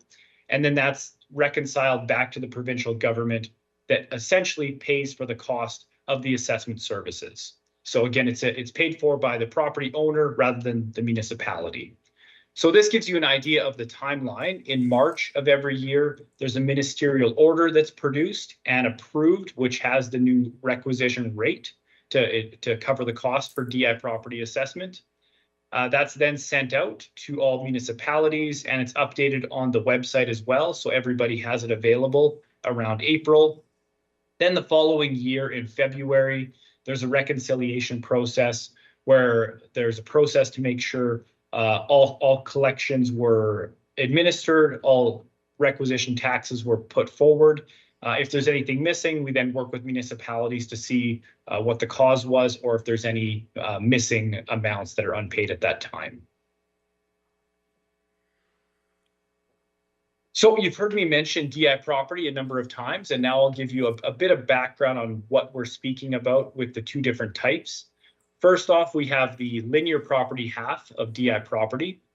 That is things like wells and pipelines, which I'm sure you're all familiar with, telecom and cable distribution, railway, electric power generation, as well as electric power systems or distribution networks. So these are the types of properties we're referring to when we say linear property of DI property. The second half of the provincial role, as I mentioned, is the industrial side. And what we're referring to there is a larger variety of properties that fit within this class. Again, how we define it is if they're regulated by the Alberta Energy Regulator, which covers most of these types of properties, but also the Alberta Utilities Commission for electric power, and also the Canada Energy Regulator for things like pipelines which cross provincial boundaries or go into the United States. They require a different regulation process. So if any of the properties are regulated by one of those three, they're meeting the DI property classification.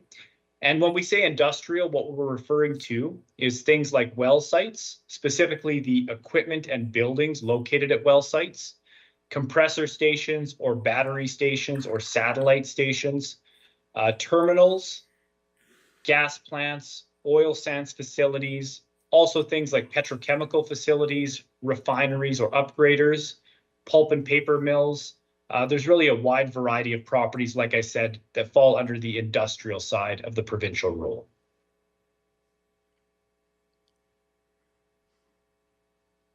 So now speaking specifically about Kneehill County and looking at what your portion of the provincial role is, we saw an increase this year of about 6.5% year over year.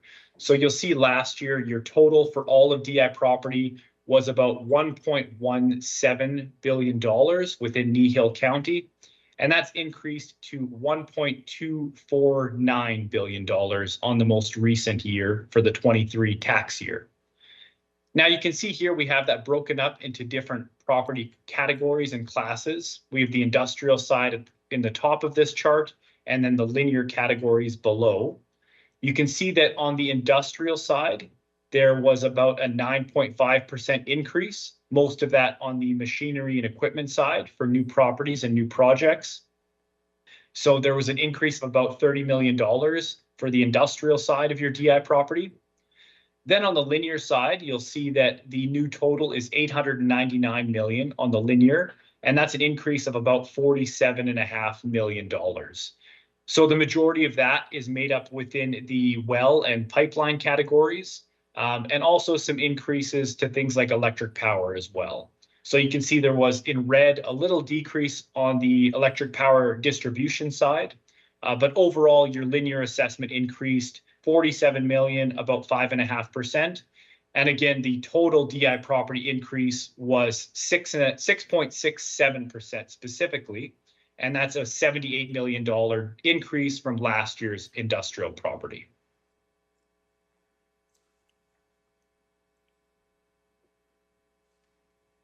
Now, if we look at the provincial role as a whole, we also saw an increase there of about 6%. Last year, there was a total of $172.9 billion for all of the DI property within Alberta, and that's increased to $184 billion this year. So Kneehill County saw a fairly similar increase percentage-wise as the industrial role for the province saw as a whole. So it's fairly on trend with the province as a whole. There were some municipalities, of course, that saw some decreases, but in general, most municipalities saw some sort of increase this year compared to last year.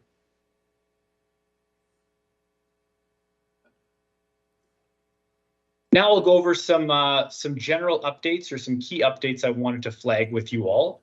The first is the tax holiday, which I'm sure you'll all recall back in 2020, the minister at the time announced a property tax holiday program due to the struggling oil and gas industry at that time. Of course, there's been a major turnaround and things look very different in 2023 as they did in 2020. But just for your awareness and an update, that was a 3-year program that went from the 2021 assessment year through the 23 assessment year. So there's still 1 year left on this property tax holiday program. It expires next year, so there'll still be 1 more year, like I said. But based on recent discussions, there's been no indication that this will be extended. So it was a 3-year program when it was announced in 2020, and it looks as though it'll finish on a 3-year program as well. So for Kneehill County, the total impact is about $43.7 million over the 2-year cumulative total. So there's roughly $43 million on new wells and pipelines, which are currently being withheld from the linear assessment. So even though I showed you those totals previously and the increase that you saw in linear, that doesn't include these properties which are not being assessed. So once this program is over, that means you'll see these properties, specifically the 43.7 million, added to your linear assessment. And there could be some next year as well, which would be added on top of that. So coming for the 24 assessment year, you'll see a bit of a large fluctuation and an increase in your linear assessment based on these new properties which were being withheld due to the property tax holiday program from 2020. The second update is the AMR, or Assessment Model Review. I'm sure many of you are aware of this, but there's a program occurring right now to update the out-of-date models that are currently within the assessment valuation process. So a number of the models have had attempts to be updated in the past, but were unsuccessful for a few different reasons, usually stakeholder commitment or stakeholder acceptance. So currently there's a new assessment model review occurring. It's already passed phase 1, which was the steering committee, and essentially laying the groundwork for how the process would occur. And now they're moving into stage 2. This is all within our policy unit of municipal affairs. And they're currently engaging on the models and looking to see the process for updating as we go forward. So just an update that the assessment model review is still on track and still moving forward. It's obviously going to take some more time. It's not going to finish this year or anything like that, but it's a key feature and a key item to keep an eye on because it will update the models. As I'm sure many of you know, a lot of the current values are outdated because they're a number of years old. And so having some updated models and updated values are really needed in the assessment minister's guidelines because we really want to make sure that we're assessing based on a more accurate timeline and more accurate values. So having these updated models will certainly make for a more accurate system, and we look forward to having these in place. Finally, the AYMs, or assessment year modifiers. These are essentially the updates that we do have on an annual basis currently. They're a cost modifier that's put out every year by the policy unit. And what they do is take the previous year's costs and bring them up to an updated cost based on increases that are monitored through a few different areas like Statistics Canada and different baskets of goods to monitor how the yearly modifier should be updated. So it's not like the current models aren't updated at all. We do have these modifiers that come out every year, but the base cost is what I'm referring to for the AMR and the model review update that we really need. I've included a link here to the website where you can see any of the modifiers if you're curious. We also do send out a number of bulletins that include the yearly modifiers. They're produced based on July 1st valuation, but they're sent out every year, typically in November or December. So the 23 assessment year modifiers will be coming out shortly in a few months from now, most likely in November.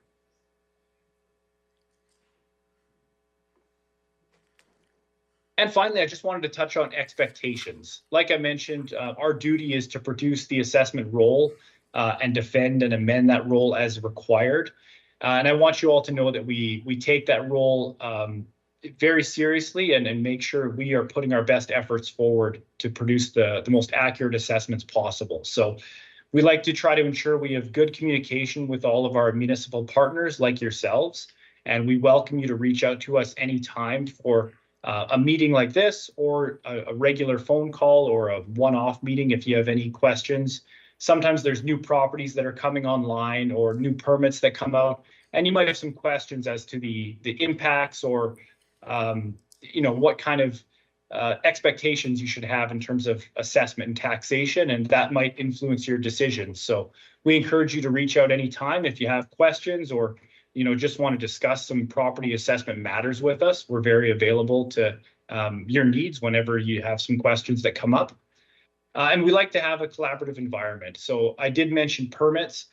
There are occasionally permits that come out for DI properties. Most don't require permits because they go through a regulated process, like I said, through the Alberta Energy Regulator, most typically, or the Alberta Utilities Commission. So in those cases, there aren't typically municipal permits that are required, but sometimes on larger facilities or larger structures and buildings, there are permits that do come across. So if any of those come your way, we ask that you please forward them to our office so that we have a copy and can make sure that we inspect and discuss with the property owner and have those updated as required. And really just collaboration is something we're trying to make sure we're continually improving at. So like I said, anytime you want to have a conversation or anytime you want to pass information to us, we certainly welcome that.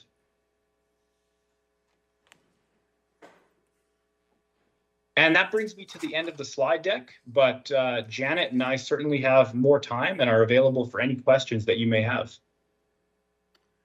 Well, thank you very much, Michael and Janet. I have a question. If you can skip back to the tax holiday slide, couple behind where you're at there. There we go. You bet. Okay, so what it's showing is that Kneehill County, we have $43.7 million that has not been taxed because of the tax holiday. Are we in line with other municipalities, or are we an outlier, or maybe you don't even have the information? Just a question I had. No, that's it. That's a good question. We do give a number of these presentations. So I have discussed this item with a number of other municipalities, and it's always a question municipalities have because it's very rare to have new assessment that's withheld from the roll. That's not typically done. So it was, this political announcement and this decision that made that possible. I would say this is a little bit higher than some of the other municipalities I've looked at, but that's, I guess, a good thing and a bad thing. The bad thing is you're not receiving it now, but what that means is you have that assessment that will be added in the future. So how the holiday program works, and you might be well aware, but it's a break on any newly constructed wells or pipelines in the 3-year period. So being that this is $43.7 million over the last 2 years, that means you've had that much construction of new wells and new pipelines over the past 2 years. So it's certainly more than some municipalities, less than others, as I'm sure you can imagine. Places like Yellowhead or Greenview or Wood Buffalo, they have larger amounts that are being withheld at this current time. But within your region, sort of that area, I would say this is fairly typical, but maybe a little bit larger than some of your neighboring partners. Okay, and further on that one, Michael, when that tax holiday is off, I'm sure it's not going to be 43.7. It will be depreciated from that amount? Yes, good point. So there is some depreciation. Because this is linear assessment, the depreciation works a little bit differently. It has set depreciation on the pipeline side. So It won't fluctuate very much on the pipeline side. On the well side, depreciation is determined by production volume, so how much it's flowing. And that's a Schedule D depreciation. So it'll be fairly similar. If it was on the, let's say, the non-residential side or the M&E side, it has more of your standard depreciation curve where it drops off every year very predictably. But on the linear side, it works a bit different. So I would say because it's linear, it'll be, it will change, but it'll be fairly similar to this. And there will still be new well and pipelines that are drilled this year, which will be included and added to that amount as well. Okay, thank you very much. Are there any other questions from council? Councillor Cunningham. Hi, thanks for joining us today. I'm just wondering, I've had a lot of questions come to me in regards to the wind and solar taxes and how that's done. So just wondering if you could give us a bit of clarification on that, like some of the things that have come, like is there depreciation on the projects? Are they taxed at max capacity or is it net generation? And those type of questions have come forward. Yeah, great question. Maybe I'll start and then Janet, if I miss anything or you want to add anything from the linear side, feel free to do so. First off, I'll just describe how they're assessed. So they're assessed based on construction cost. So the solar projects are done based on how much it costs to construct those facilities. We have it broken up into two parts of DI property again. Any buildings or structures and land are assessed on the industrial side, and those are essentially assessed at market value. But the equipment itself is based on construction cost. So we utilize the CCRG, and the companies report their construction cost, what it costs to build these properties. And then there's certain allowances that are defined in the CCRG, the construction cost guide, that are taken off of those assessable, or taken off the cost to reach an assessable cost. So that's essentially how they work. It's a little bit different than other electric properties, I guess. Janet, do you have anything to add about wind or solar? No, at this time, it is fairly new, so we are looking into it a lot more with the wind and solar and working with the teams in order to get all the regulations sorted out for the wind and the solar at this time.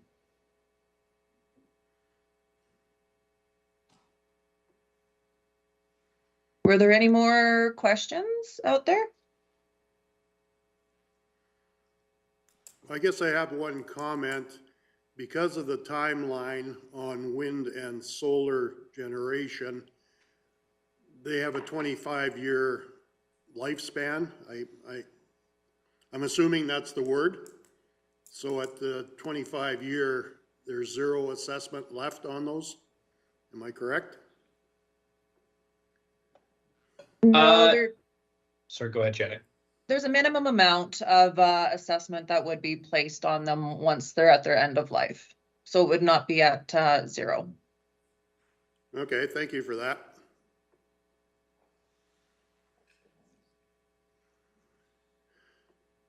Councillor Cunningham? So just further to the Reeves question, so then do we know the depreciation rate on a yearly basis? It is in the minister's guidelines. I'd have to go back to my team and look at the guidelines to determine exactly what those depreciation factors would be. But they are available. So they are outlined charts that are available for wind and solar properties.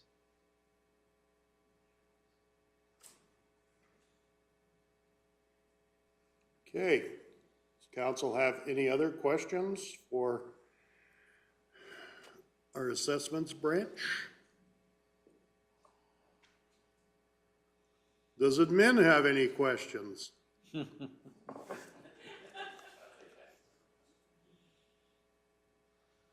Okay. I'm not seeing anyone with any other questions, so number one, I would like to thank you very much for being able to update us.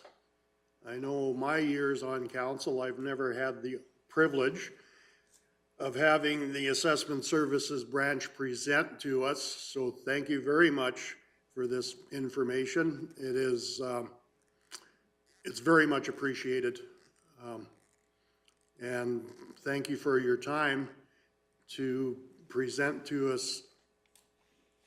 Even though it's virtually, it gives us that question and answer opportunity that email doesn't work sometimes. So thank you for your time, and we certainly appreciate you giving us the information.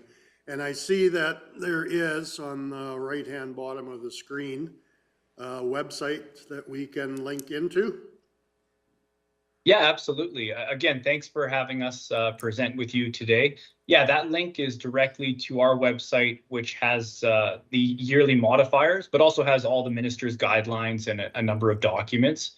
But if there's any document you're specifically looking for, you can always just shoot us an email. We can do the work for you and find it. There's kind of a lot of info on that website, and sometimes it's not the easiest to find. So feel free to reach out anytime if you have a specific inquiry, and we can probably track it down pretty quick. Okay, thank you very much, Michael and Janet. It was a pleasure having you come into our meeting, and it was a pleasure garnering information from the Assessment Services Branch. Absolutely. Thank you again. Have a good day.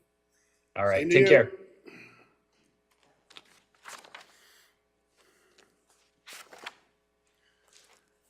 Okay. I think prior to this delegation, we had tabled an item. Does somebody want to lift it? Yes, Deputy Reeve King. Motion to lift the Growing Forward event update. All righty, we have a motion to bring back off the table the Kneehill County Growing Kneehill event. All those in favor? Carried unanimously. All right, back at her.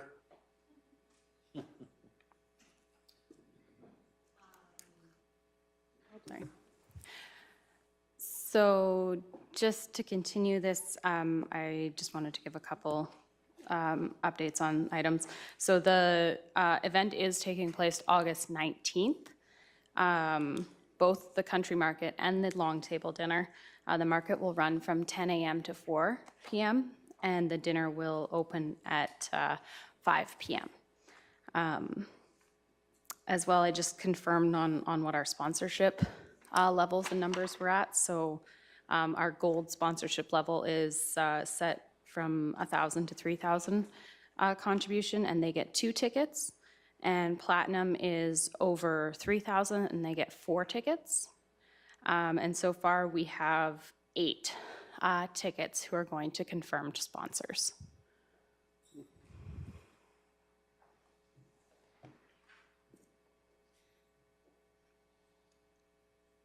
Councillor McGee. I made a motion or started to make a motion. Did I not? Nope. Oh, very good. I'm good then.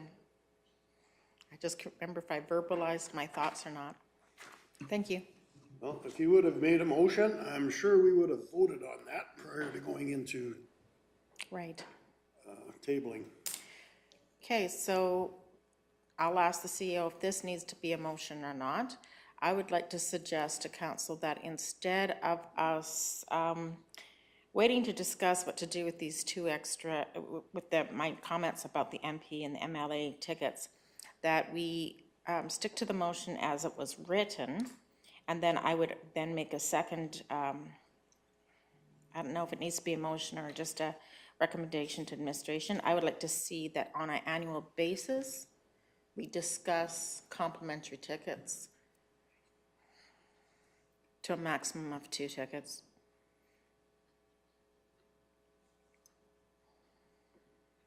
Well, let's just say complimentary tickets as part of our planning of the event so that we have enough time to do that well. So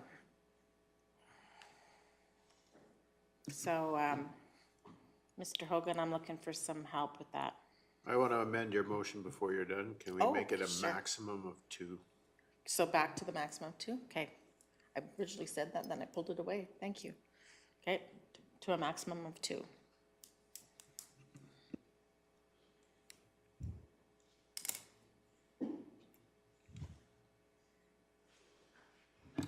Deputy Reeve King. And my assumption is these tickets are outside of the members of the, community members of the Ag Service Board. So these. Members at large? Yeah, thank you. These 2 tickets we're talking about are outside of the tickets that we provide to the Ag Service Board members at large. Yes, if you would like to articulate in the motion.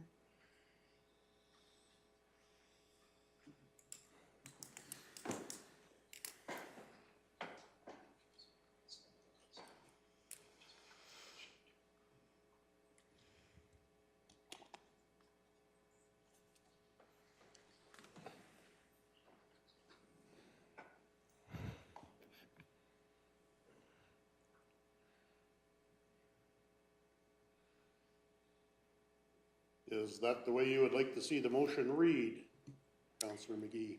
I think it is, yes. Alrighty, so we have a motion that on an annual basis, council discuss the maximum of 2 complimentary tickets in addition to the members of the members at large agricultural service board members as part of the planning for the Growing Forward event update. Is there any discussion to that motion? Yes, Mr. Hogan. Through you, Mr. Reeve, just in looking at this motion, just looking for some clarity from council as you have. So this motion talks about on an annual basis as part of the planning, we'd have this discussion. What is the expectation of council for this year? Go ahead, Councillor McGee. I'm willing to also make a motion if you want, but the direction is none because we've never approved any. So the MP, MLA would not be invited. So we'll go back to the other motion. Might be invited, but not. I Might be invited- invited, but not for free. Right. So no other complimentary tickets outside of this motion or the next one. Okay. No, and I was just looking for that clarification because there was previous discussion around bringing this back to that committee of the whole meeting or anything there. So if this motion passes, my understanding from council is that we would not need to bring that back. We wouldn't be comping those tickets, and that's, I'm hearing that accurate? That's my intent, to save everybody time and energy, because I don't think we really have the time for a community of whole to then bring it to council, then to get the complimentary tickets out. That's just my preference. Okay. I think administratively we're okay with that. I just wanted to make sure that was clarified so that we didn't miss bringing anything back. You know, I didn't want to be in that spot where you had an expectation as council we were bringing something back and we weren't, or vice versa. Okay. Okay, is there any further discussion? My mic went off again. Okay, is there any further discussion to the motion that's on screen in front of us?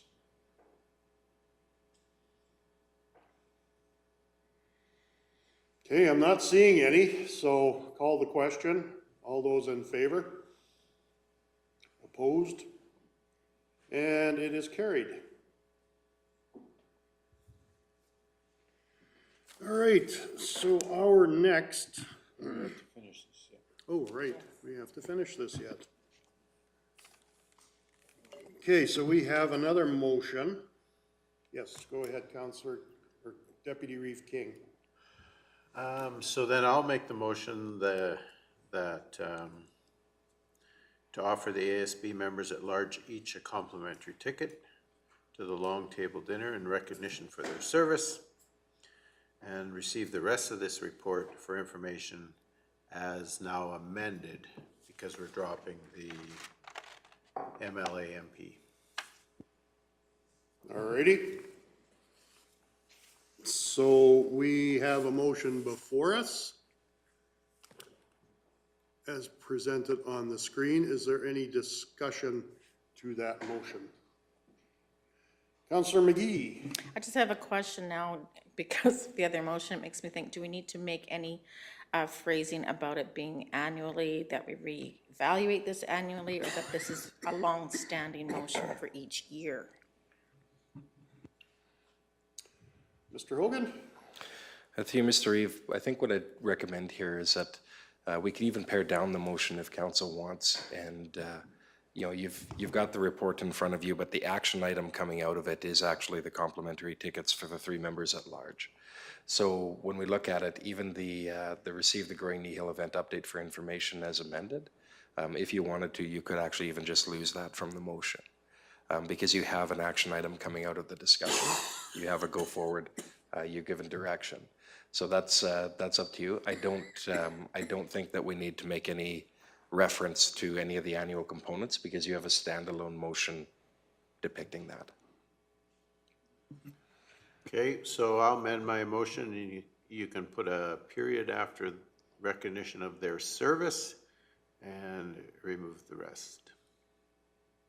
So council moves to offer the Ag Service Board members at large each a complimentary ticket to the long table dinner in recognition of their service, period.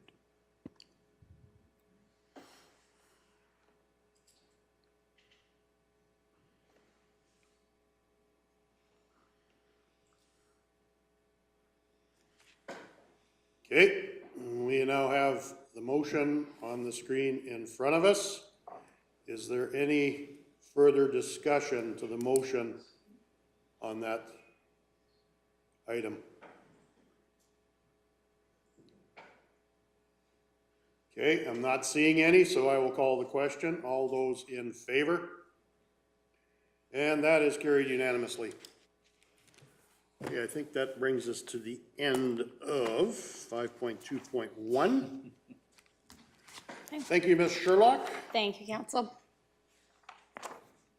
Okay, our next agenda item, 5.3.1, Kneehill Enforcement Report. Welcome, Ms. Grosfield. Thanks, council. And anytime you are ready. Good morning, Raven Council. So this is a follow-up from the May 30th presentation on the Kneehill enforcement stats. There were some questions that were raised, and so we just wanted to bring back an RFD for clarity.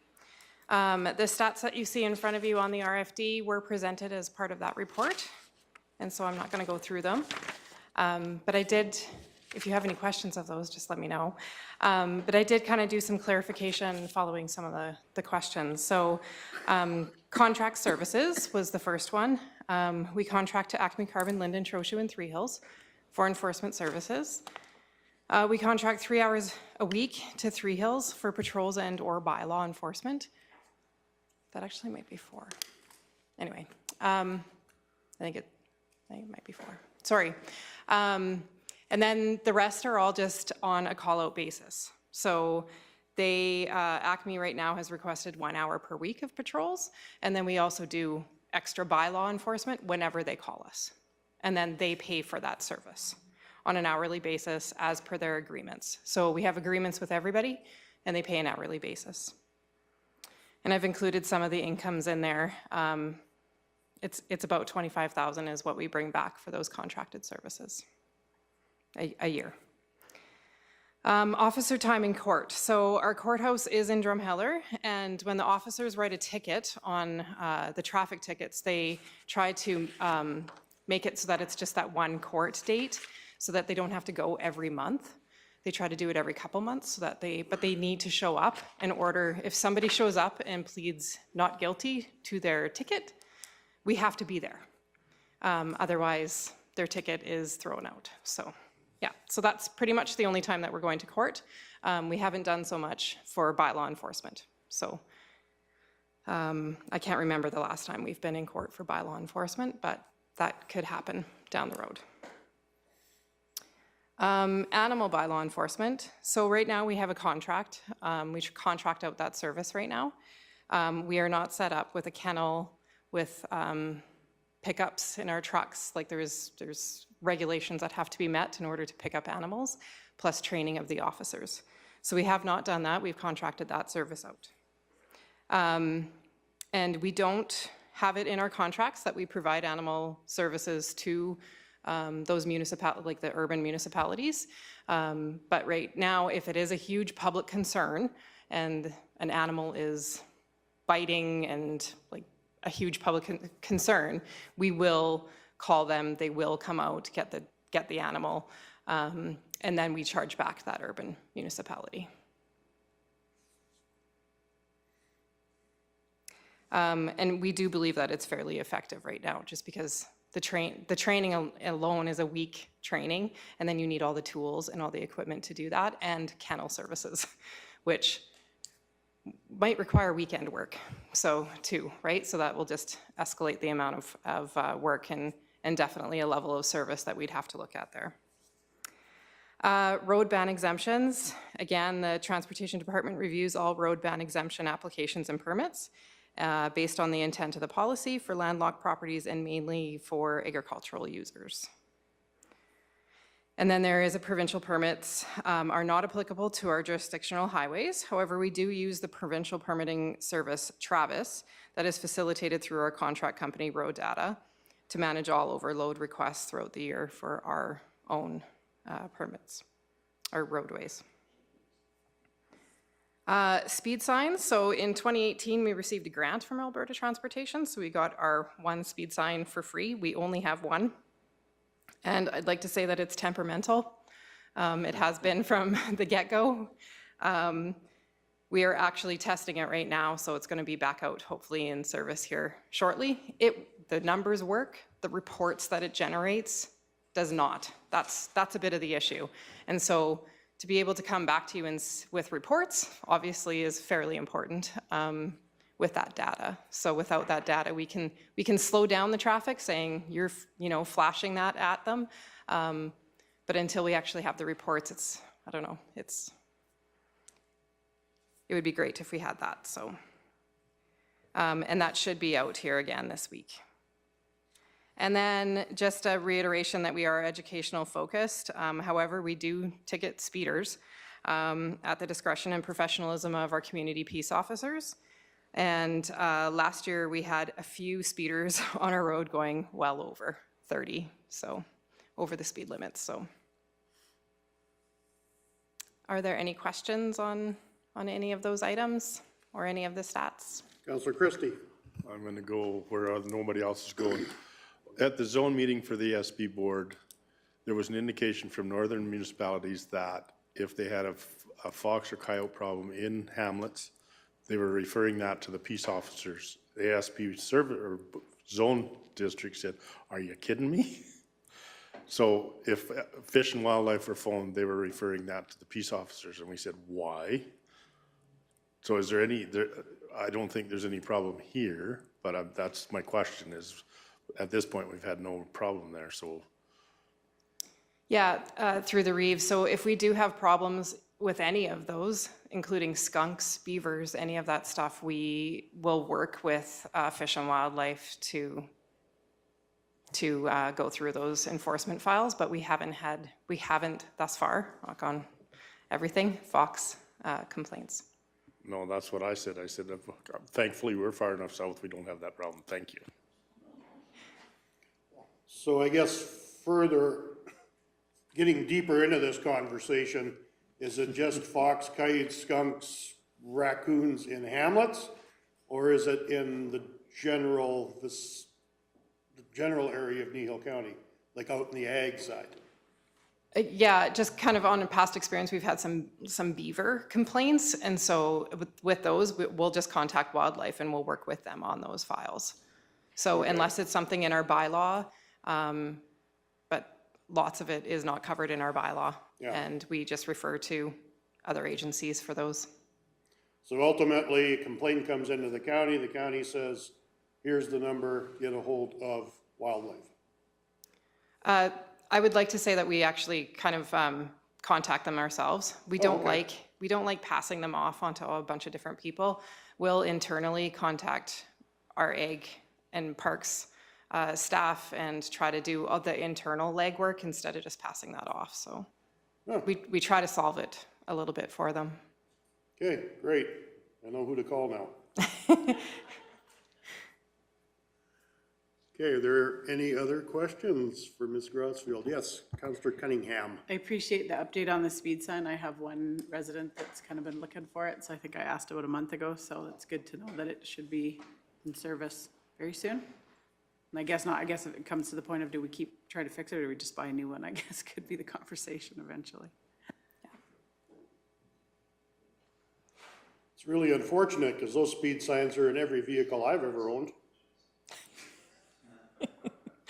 Yes. Yeah, I guess it doesn't flash either. The GPS one does though.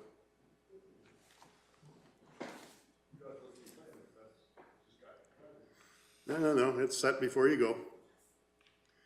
Okay, a little too much information there. Councillor Forbes. It's more of a comment. Thank you for bringing forth this information for my ratepayer. They did call and contact me yesterday because they did read it and they were more informed and they appreciated that. I just wanted to pass that on. Great, thank you.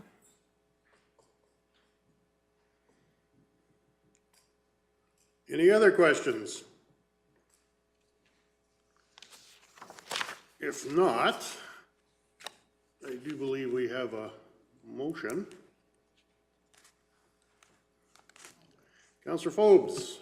The council approves the enforcement report as presented. All right, thank you very much. So we have a motion before us to receive the report as information as presented. Any discussion of that motion? I see none.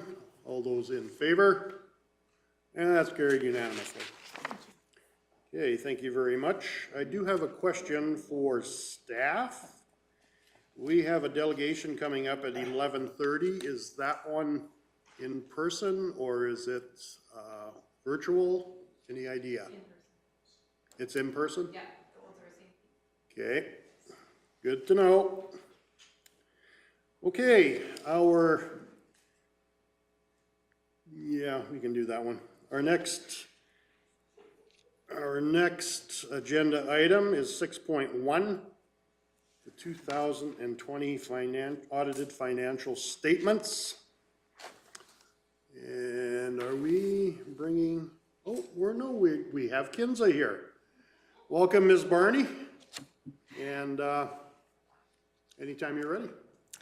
Perfect, thank you, Reeve Woodstock. So I'll just do a brief introduction here. Like we had heard from the auditors here a short time ago. So as you are aware, the county is required under the Municipal Government Act to prepare annual financial statements that follow the Canadian Generally Accepted Accounting Principles for Municipal Governments, which are also the standards approved by the Public Sector Accounting Board. The annual financial statements are prepared by management, but they must be audited independently by the appointed municipal auditor. And in the case of Kneehill County, that is BDO of Red Deer, which you heard from this morning.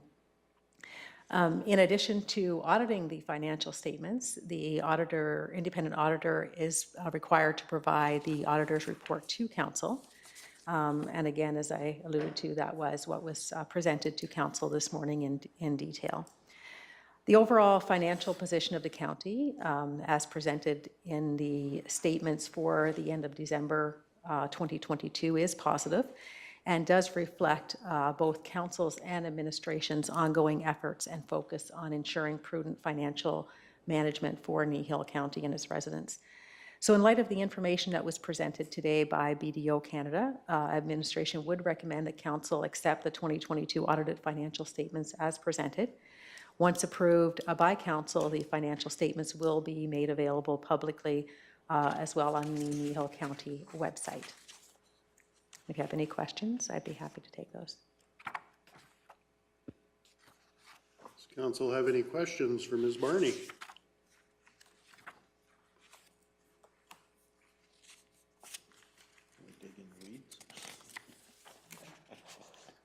I didn't say that.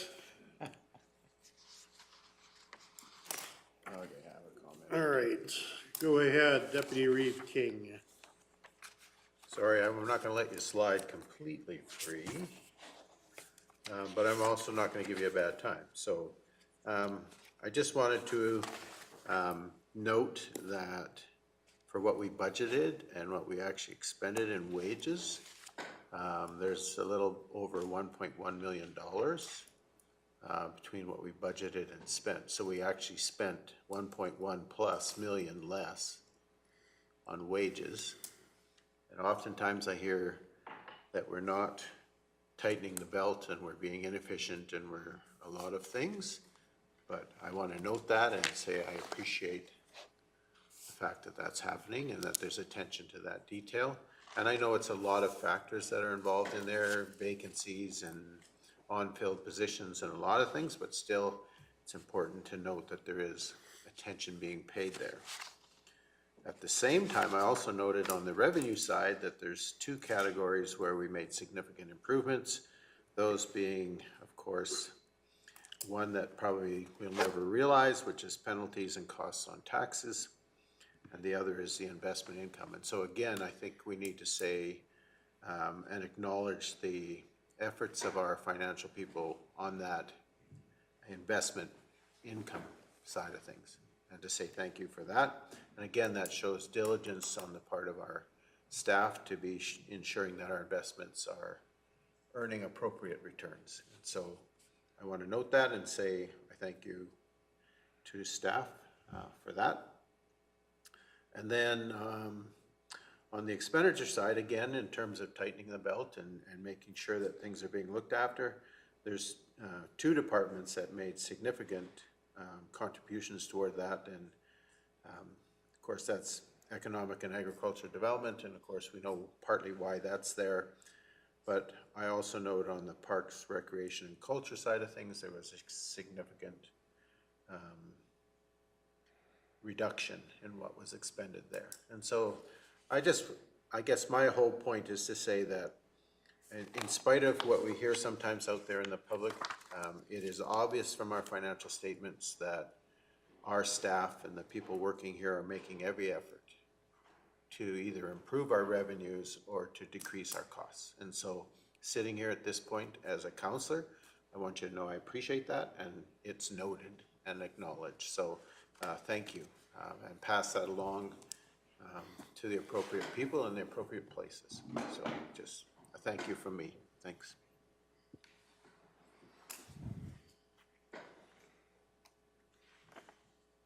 Are there any other comments, questions?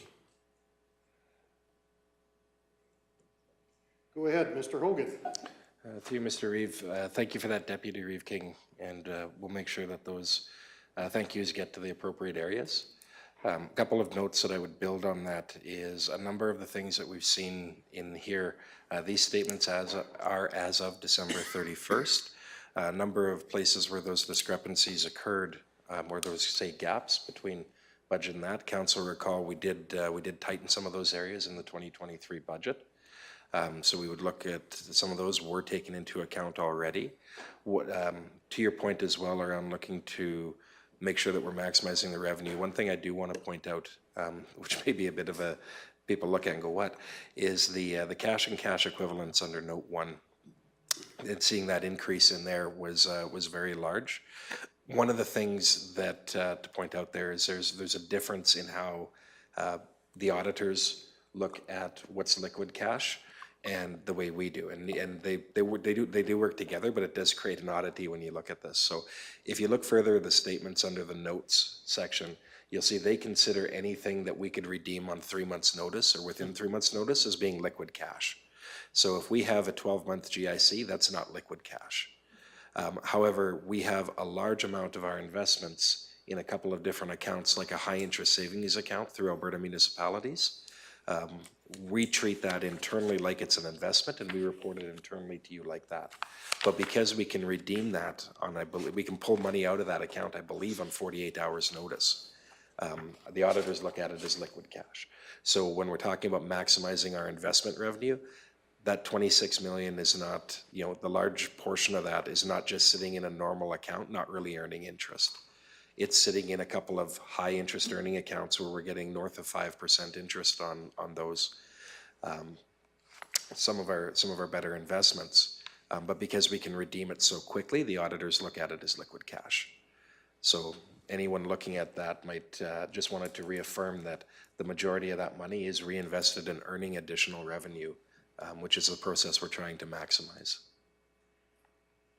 In fact, I believe Ms. Barney and I have a meeting on that later this week to look at that exact topic.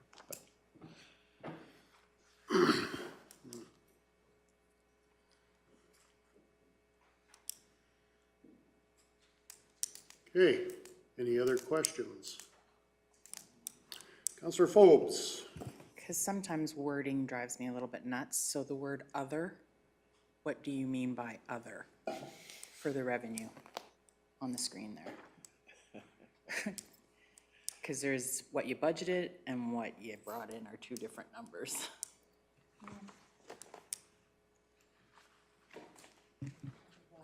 Thank you, Councillor Phobes, for the question. I don't have that right at my fingertips, but I will most definitely get you a definite answer on that one.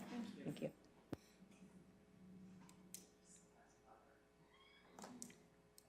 Okay. I guess going back to note 1, Mr. Hogan, since you're the one that brought it up, or Ms. Barney, it shows 26 million in that account, but that account is also part of our reserves, correct?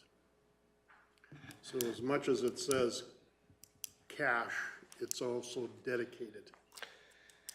To you, Mr. Reeve, that's correct. And that's part of why I wanted to make that point is to somebody reading that, it can certainly give the impression that we're sitting there with 26 million that we can just freely wheel and deal and spend. If you go back to Mitch's comment around the reserve money that we had and them being fully funded, yes, a large portion of that is what's helping to fully fund those reserves that we have outlined otherwise in the financial statement. So that's not, that is definitely not cash that you can just freely wheel and deal around without sacrificing your reserves. It is one of those oddities that when we see in the financial statements, we're like, oh, we're going to need to explain this. Because you read it here and you can definitely get the wrong impression around it. Yeah, and that's specifically why I brought that up, because it is in a reserve someplace. Okay. Any other questions, comments, concerns? If not, I do believe that we do have a motion so that these can become public. Well, I guess they're kind of public already, but officially public. Councillor Cunningham. I move that council accepts the 2022 audited financial statements as presented. Okay, thank you very much. We have a motion to approve or accept, I guess, the 2022 audited financial statements as they were presented. Is there any discussion to that motion? If not, all those in favor? Carried unanimously. Thank you very much. Before you go on. Yes, go ahead. Did you want to go back to your 5.5 permission to attend? Oh, I forgot my 5.5. I had it up here. Okay, sorry about that. I have been asked to attend a function that includes our MP, Mr. Martin Shields. It's happening on July the 10th, and I thought I should ask council for permission to attend. And it is, it'll be a tour. I'm not sure how many people are going to it because I'm not I'm not privy to the list of people that were invited, but it is to attend and have a tour of Centerra and I do believe Solterra. And I believe it starts at, well, I know it starts at 10 a.m. and is tentatively closes at 2 p.m.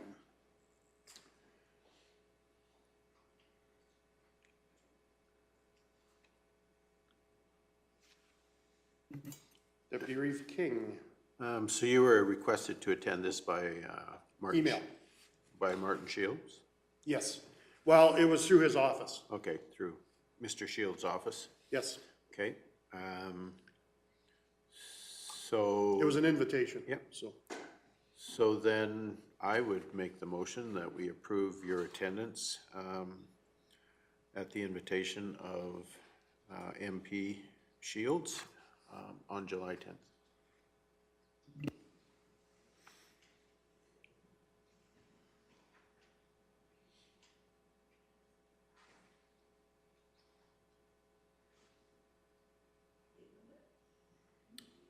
July the 10th.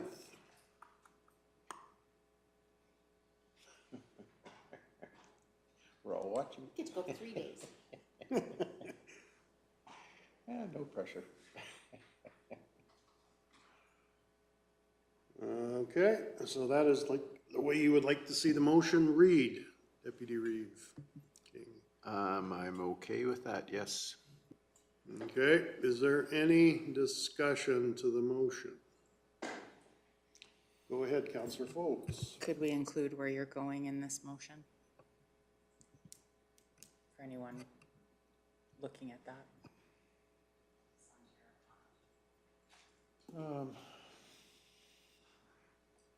As far as I know, that's where I'm going, but I know that the invitation was sent to me through the office. Carolyn, if you would just put in front of event, Solterra, whatever it is, Solterra, Sunterra, or whatever. Sunterra, right? There. Yeah. Okay. That just covers the where. Okay. Is there any other discussion to the motion? Okay, seems not. Call the question. All those in favor? And that's carried unanimously. Thank you. Okay, boy. Have we got time? Yes, we are gonna have time. Next agenda item 7.1, repeal of obsolete bylaws. I'm assuming, Ms. Vanderkool, you are doing this? I will take this. Thank you, Reeve. Okay, goody. Anytime you're ready. Perfect. Just gotta set it up so everybody can see this awesome bylaw that will be coming up. So again, administration continues the process of reviewing the bylaws and cleaning up old bylaws that are obsolete and outdated. When the process is completed, we will only have relevant active bylaws. The only way to repeal and amend a bylaw is through another bylaw. So in front of you is bylaw 1887 that repeals around 18 bylaws. Not going to go through every single bylaw, but this meeting's theme is hamlets operated by Kneehill County and debentures associated with them that no longer exist, and the Windborne Fish Pond, which Kneehill County has no association with, as it is privately owned. Does council have any questions in regards to any of these bylaws? If not, then I'd ask for 3 readings to pass this bylaw. Okay, go ahead, Councillor Forbes. That council give first reading to bylaw 1887, that being a bylaw to repeal obsolete, redundant, and outdated bylaws. All right, we have a motion before us to give first reading to bylaw 1887 that repeals obsolete, redundant, and outdated bylaws. Any discussion of the motion? All those in favor? Carried unanimously. Councillor Christie. I'd move second reading to bylaw 1887. Okay, we have a motion, second reading, bylaw 1887. All those in favor? Carried unanimously.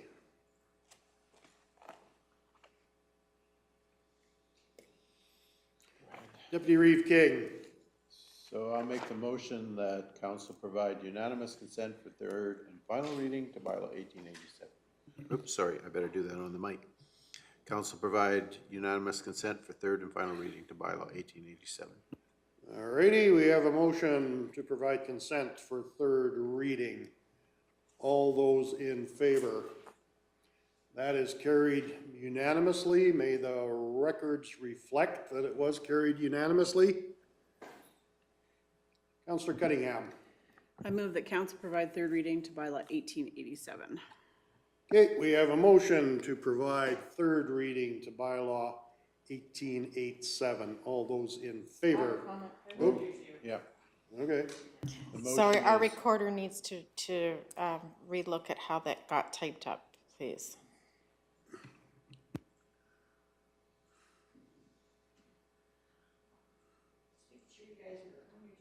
Almost got away. Yeah, there's three of us about to call you on it.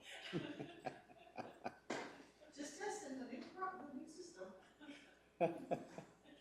Okay, got the bugs worked out of the new system, do we? Okay, so we have motion to provide third and final reading to bylaw 1887. Any discussion to the to the motion? Last chance. No discussion. All those in favor? And that is carried unanimously. Oh, that's tough to go for that there. Yep, what I'm going to suggest is, we have a delegation coming in 14 minutes. We will recess and re-adjourn at 11:30 or possibly a little quicker. Thank you.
That's too much information.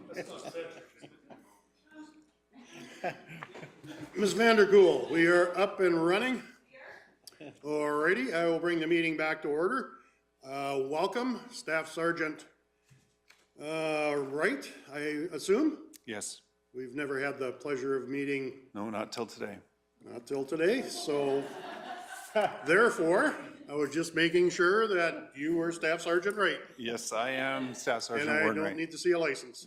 No, although I did bring it. Good job. Well, welcome. We appreciate your attendance. I know your service area in Kneehill County is not that big, but you are part of our enforcement services, and we do appreciate you coming and giving us a report and giving us a heads up on your thoughts. Absolutely. So what we will do is we will start with an introduction from council, starting from my right. Catching on now. Laura Lee Michelle Cunningham, Division 5, so east, west, north, south of Three Hills area. Got it. Carrie Folks, Division 4, so you actually patrol my town, Torrington I think we've met area? before too. Yep, I believe so, and not in that capacity. No. I think I'll pass. Wade Christie, Division 6, and we have met before. So. Yes, I think we have. Yeah. And I'm Jerry Whitstock, Acme Linden area, patrolled by Airdrie Bicycle, I guess. I'm Ken King. I'm Division 7, which is Trochu and north and east of it, but doesn't include Trochu, but everything north and east of that. And I don't think we've ever met. No, probably not. Just to get it on the record. Welcome. Thank you. I'm Faye McGee. I'm in Division 1, that is in the far southeast corner, and primarily we get services from the Drumheller Detachment. Drum. Yeah. And we also have staff here, so if staff would like to introduce themselves. Mike Hogan, Chief Administrative Officer. Yes. My name is Kinza Barney, Corporate Services Director. And Mike's here, I'm Infrastructure Director. And Carolyn. Carolyn Vanderkool, our recording secretary. And Very important. I'm under the assumption that you've met Ms. Grossfield. Yes. Yes, I have. Yes. Okay, and anytime you're ready. All right. So just a real brief introduction. My name is Warren Wright. I grew up in Olds.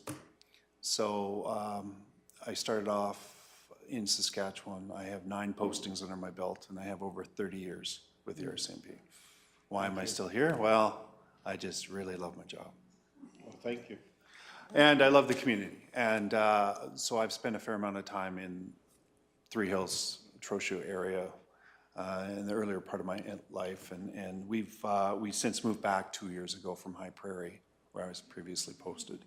And so it's, but sorry, I think I owe $75.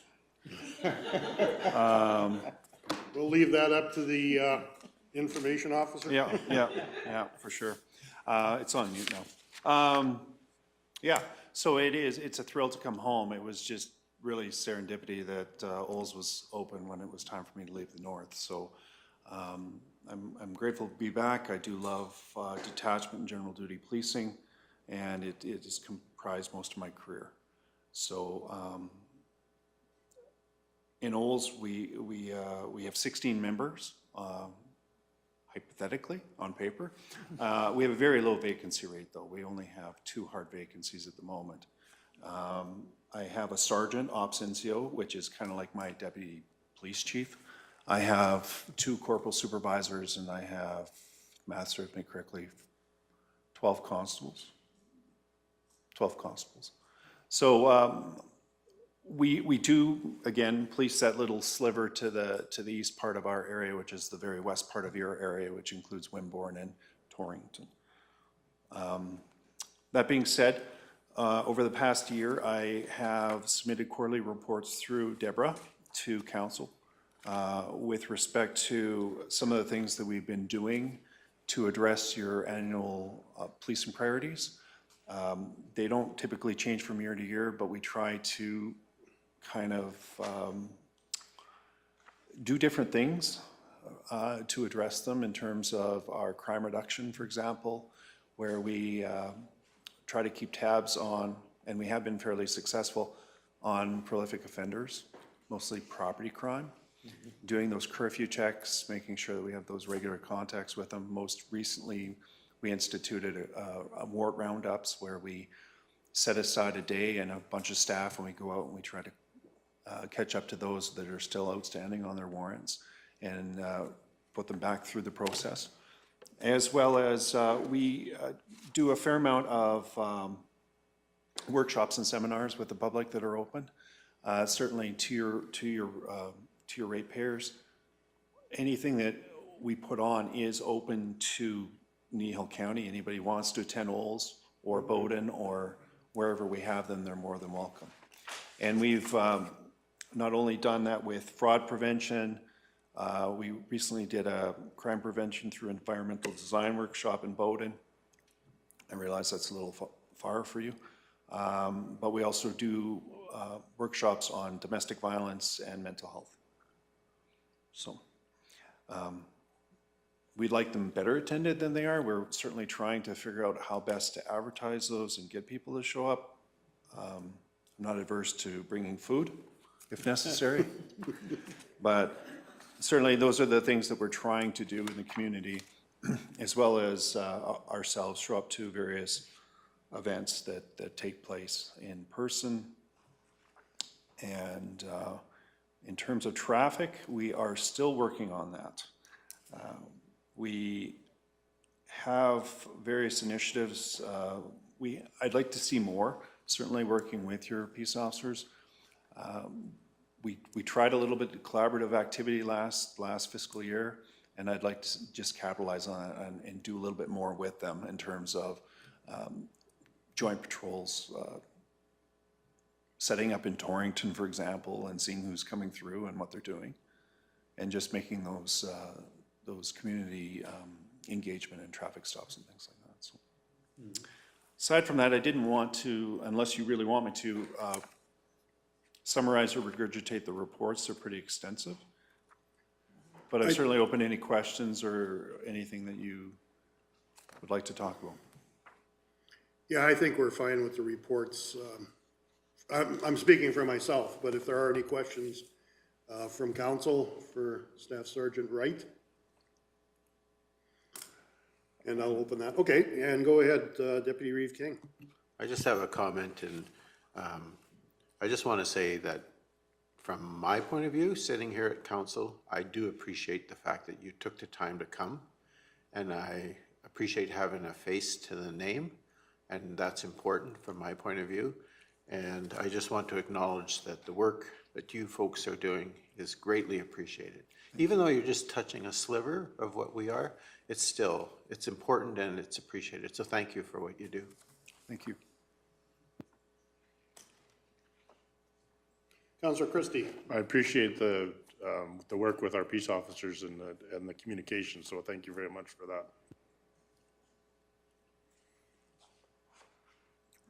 Councillor Phillips. Well, sometimes in Torrington, we get quite a little hub of you rolling through, and I appreciate the fact that you come out to address the issues that little hamlet has in keeping our residents safe.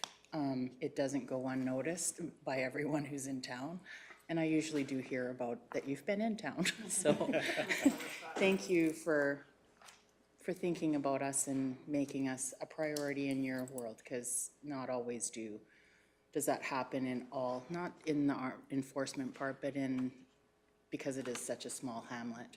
So as a resident of Torrington, I do appreciate that. Well, you're welcome. As a younger person, I certainly did roll through Torrington and Wimborne a few times. And back when I lived on the farm on Range Road 281, which is by Raid Branch, my kids used to play hockey at the arena there. And so that, I don't know, just being from the area, it's still part of my world, and it's really important. I've been lucky enough to have a few members recently transfer in within the last 18 months that are very motivated for drug and property crime enforcement. And so they've certainly been, we've been capitalizing on that. Yeah, and we've seen some results, so we're pretty good for that. I fill in the empty space here. I was fortunate enough to be invited to a tabletop exercise through Deborah, mock disaster, which happened mock in Torrington, and I thoroughly enjoyed that, and I look forward to more of them. With all the communities, we are responsible for 5, reporting to 5 communities. So far in my 2 years, that's the only one that I've been invited to that I've been able to attend. And it was the whole day, but it was incredibly valuable to me because sometimes these things are perishable skills if you don't continue to train. And so I really enjoyed that and look forward to the next one. Okay, are there any other comments or questions from council for Staff Sergeant Wright? Well, we certainly appreciate your time, and we certainly appreciate the information programs that you're putting out there and the invites for us to attend. And we are broadcasting this live and on YouTube, so I'm sure anyone that's watching will also know that they're invited to attend these information programs that you put on. And it is important that people have the ability to attend these, and just to be able to have these programs out there, I think it's very worthwhile for the whole area. So again, I appreciate you coming and presenting to us, because I know you're probably fairly busy. And you can maybe check out Keever's Lake on your way by. I think if you were from the area originally, you probably spent some time there. And it's changed considerably since then. I just kind of looked that way from the highway as my way through. Oh, it's way different than what it used to be. Yeah, we've done a fantastic job there. Okay. All right, well, if there's nothing else, again, thank you very much for coming.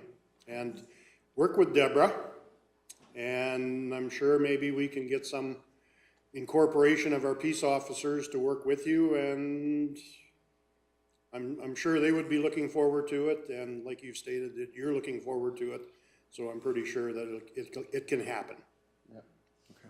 Well, thank you. And council will support. Thank you. Thank you. Thank you for coming.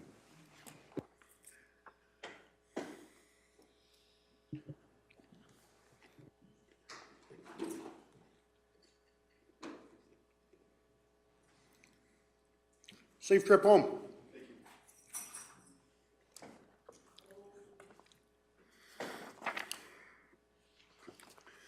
Alrighty, our next agenda item would be 7.2, and that is the Three Hills Thrashers Hockey Club funding request.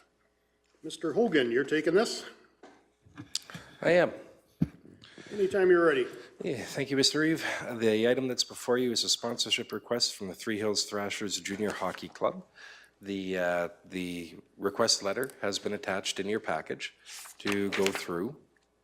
Council does have a policy that looks after this area, being Policy 15.7, Recreation, Community Arts, and Cultural Events. So should council choose to proceed with funding, you do have an area of the budget that you could take that funding from. In the past, there's been at least one time where you have provided funding in response to basically the exact same request, a different year, at the Friends of the Thrashers level. As per their outlined correspondence, that's a $500 cost.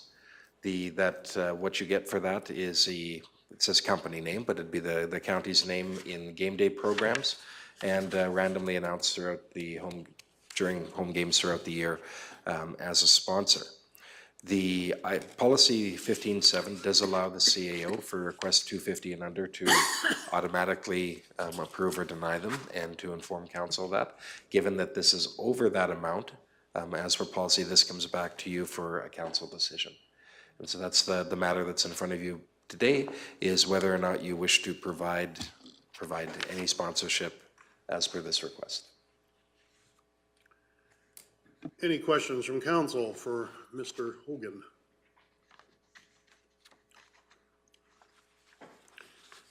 If not, what are council's wishes? Councillor Cunningham. So I just think this is a great hockey program, and it brings visitors and players to our area and also provides an avenue for our local players to play. So that being said, I move that council provide support to the Three Hills Thrashers Junior B Hockey Club by sponsoring $500 from the Recreation, Community Arts and Cultural Events Grant Program. Okay, thank you very much. We have a motion before us as printed on screen. Is there any discussion to that motion? Call the question. All those in favor? And that is carried unanimously. Alrighty. So now we are into disposition of delegate and public hearing business, 8.1. Government of Alberta Assessment Services Branch. Mr. Hogan. Through Mr. Reeve, I think both of the outstanding delegations can be addressed in the same way. Unless there's any follow-up the council would like to see. They were here in response to council requests or to provide information to council. So be looking for just a motion to accept for information, unless there was something else. The other delegation is BDO. Of course, you've already dealt with through adoption of the financial or the audited financial statements.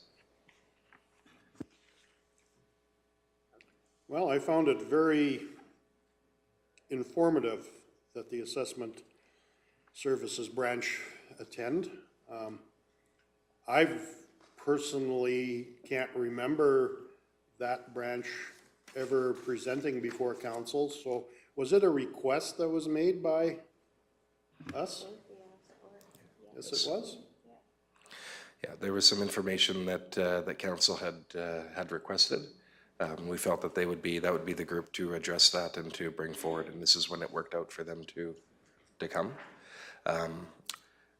The one comment that I will put in is that they didn't talk a lot about it, although they addressed it. But of course, as I think council's aware, that assessment model review is starting up again. That's probably going to be a process of prime focus for us, or I'd suggest should be a process of. The last time that reared its head, what the province proposed and what industry was putting forward would have saw a loss of annual revenue to the county north of $7 million. So that would have wiped out a quarter of our budget just like that. So what that process is going to do is going to be interesting. As he said, the initial start of it, given the backlash that came with the last one, they put a lot more focus on the engagement component of it. So they've been what we've termed as the consulting on how to consult phase of the project. So having seen some of those lists and stuff like that, there is an awful lot of, as government entities, we're one batch, there's an awful lot of industry stakeholders in that list too. Through my capacity on the ARMA board, I've had the opportunity to actually sit at the table in a couple of those meetings. So that's a process that as we go through, that department is the main player in, but there's potential for large ramifications to us depending on what comes out of that. Well, I found it encouraging that the 3-year tax holiday, there was no talk about it being extended. But that being said, I don't believe these guys have the ability to extend or not extend. I think it's up to the government, so would highly encourage people out there to not let the program turn into a 6-year program. But that's my view. So any other comments, questions, concerns? If not, we do have a motion. Yes, Councillor McGee. I might be misunderstanding this, but I just think it's really important for our ratepayers to understand that the people come around the table, there is a large dynamic of the corporate industrial world at the table, and a very small component that represents you, the ratepayer, in comparison. And I think that needs to be really paid attention to about how can we best advocate for you. Agreed.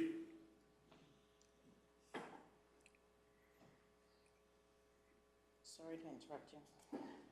No, you didn't interrupt me. So what are the wishes of council? Councillor Christie. I'll make the motion to accept for information the Government of Alberta Assessment Service Branch presentation. Okay, thank you very much. We have a motion to receive for information as presented. All those in favor? Carried unanimously. Our next agenda item would be the disposition of Olds RCMP report. Deputy Reeve King. So I'm going to make the motion that we receive the presentation for information. But I also want to comment and say I greatly appreciated the fact that Sergeant Wright was here, and it's great to see that. And so administratively or otherwise, if we could just pass along our appreciation of how much that means to us as a council and how grateful we are that he took the time to come. So my motion is to accept the presentation for information as presented, however, just also to acknowledge and express our gratitude. And I would agree with that. Is there any discussion to the motion?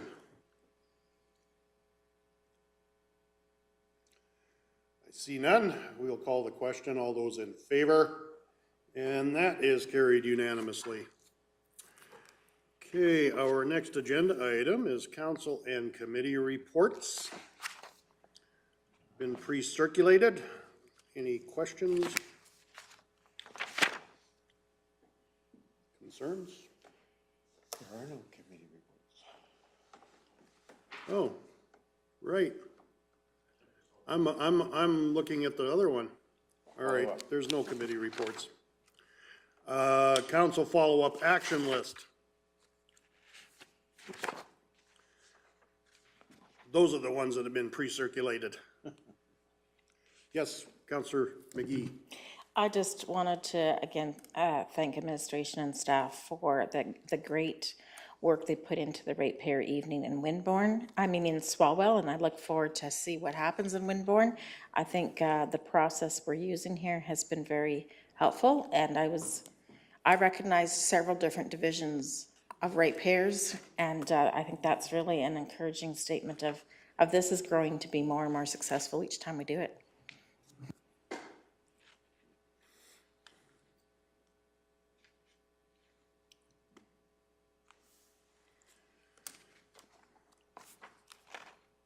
No questions on council action items?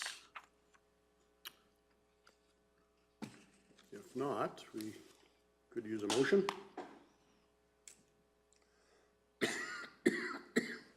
Councillor McGee. I would like to accept the council's follow-up action list as presented. All right, we have a motion to receive as information as presented. All those in favor? Carried unanimously.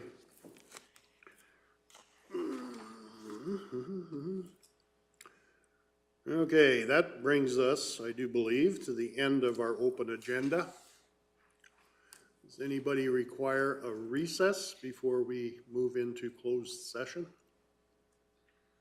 Okay, seeing as not, we have two items for closed session. One is legal advice. It's under section 27 of FOIP.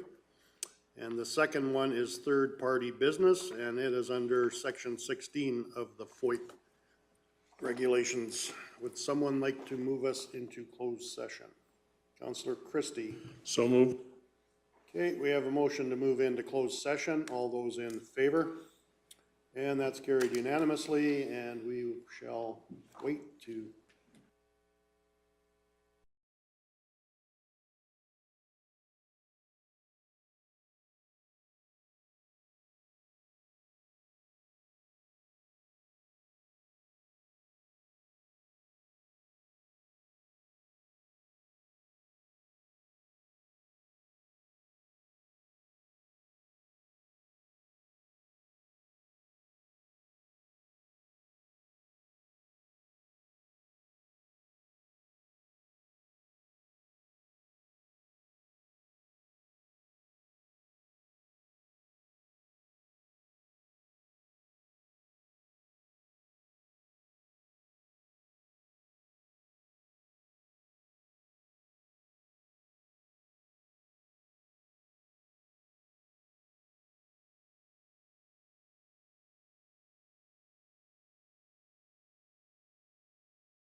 Okay, we are back in session. We moved to go back in session at 2:35 PM.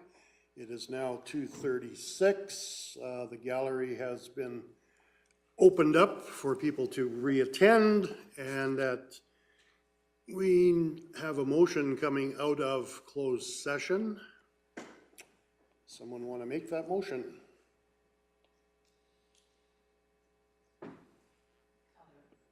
Councillor Forbes. The council provide direction to administration to prepare a list of concerns to raise at the September 19th, 2023 hearing regarding a proposed solar generated facility in Kneehill County. All righty, we have a motion. Is there any further discussion to that motion? Seeing as not, I shall call the question. All those in favor? And that is carried unanimously. And we are done our meeting for June the 27th, so I will adjourn at 2:37. Thank you, everyone.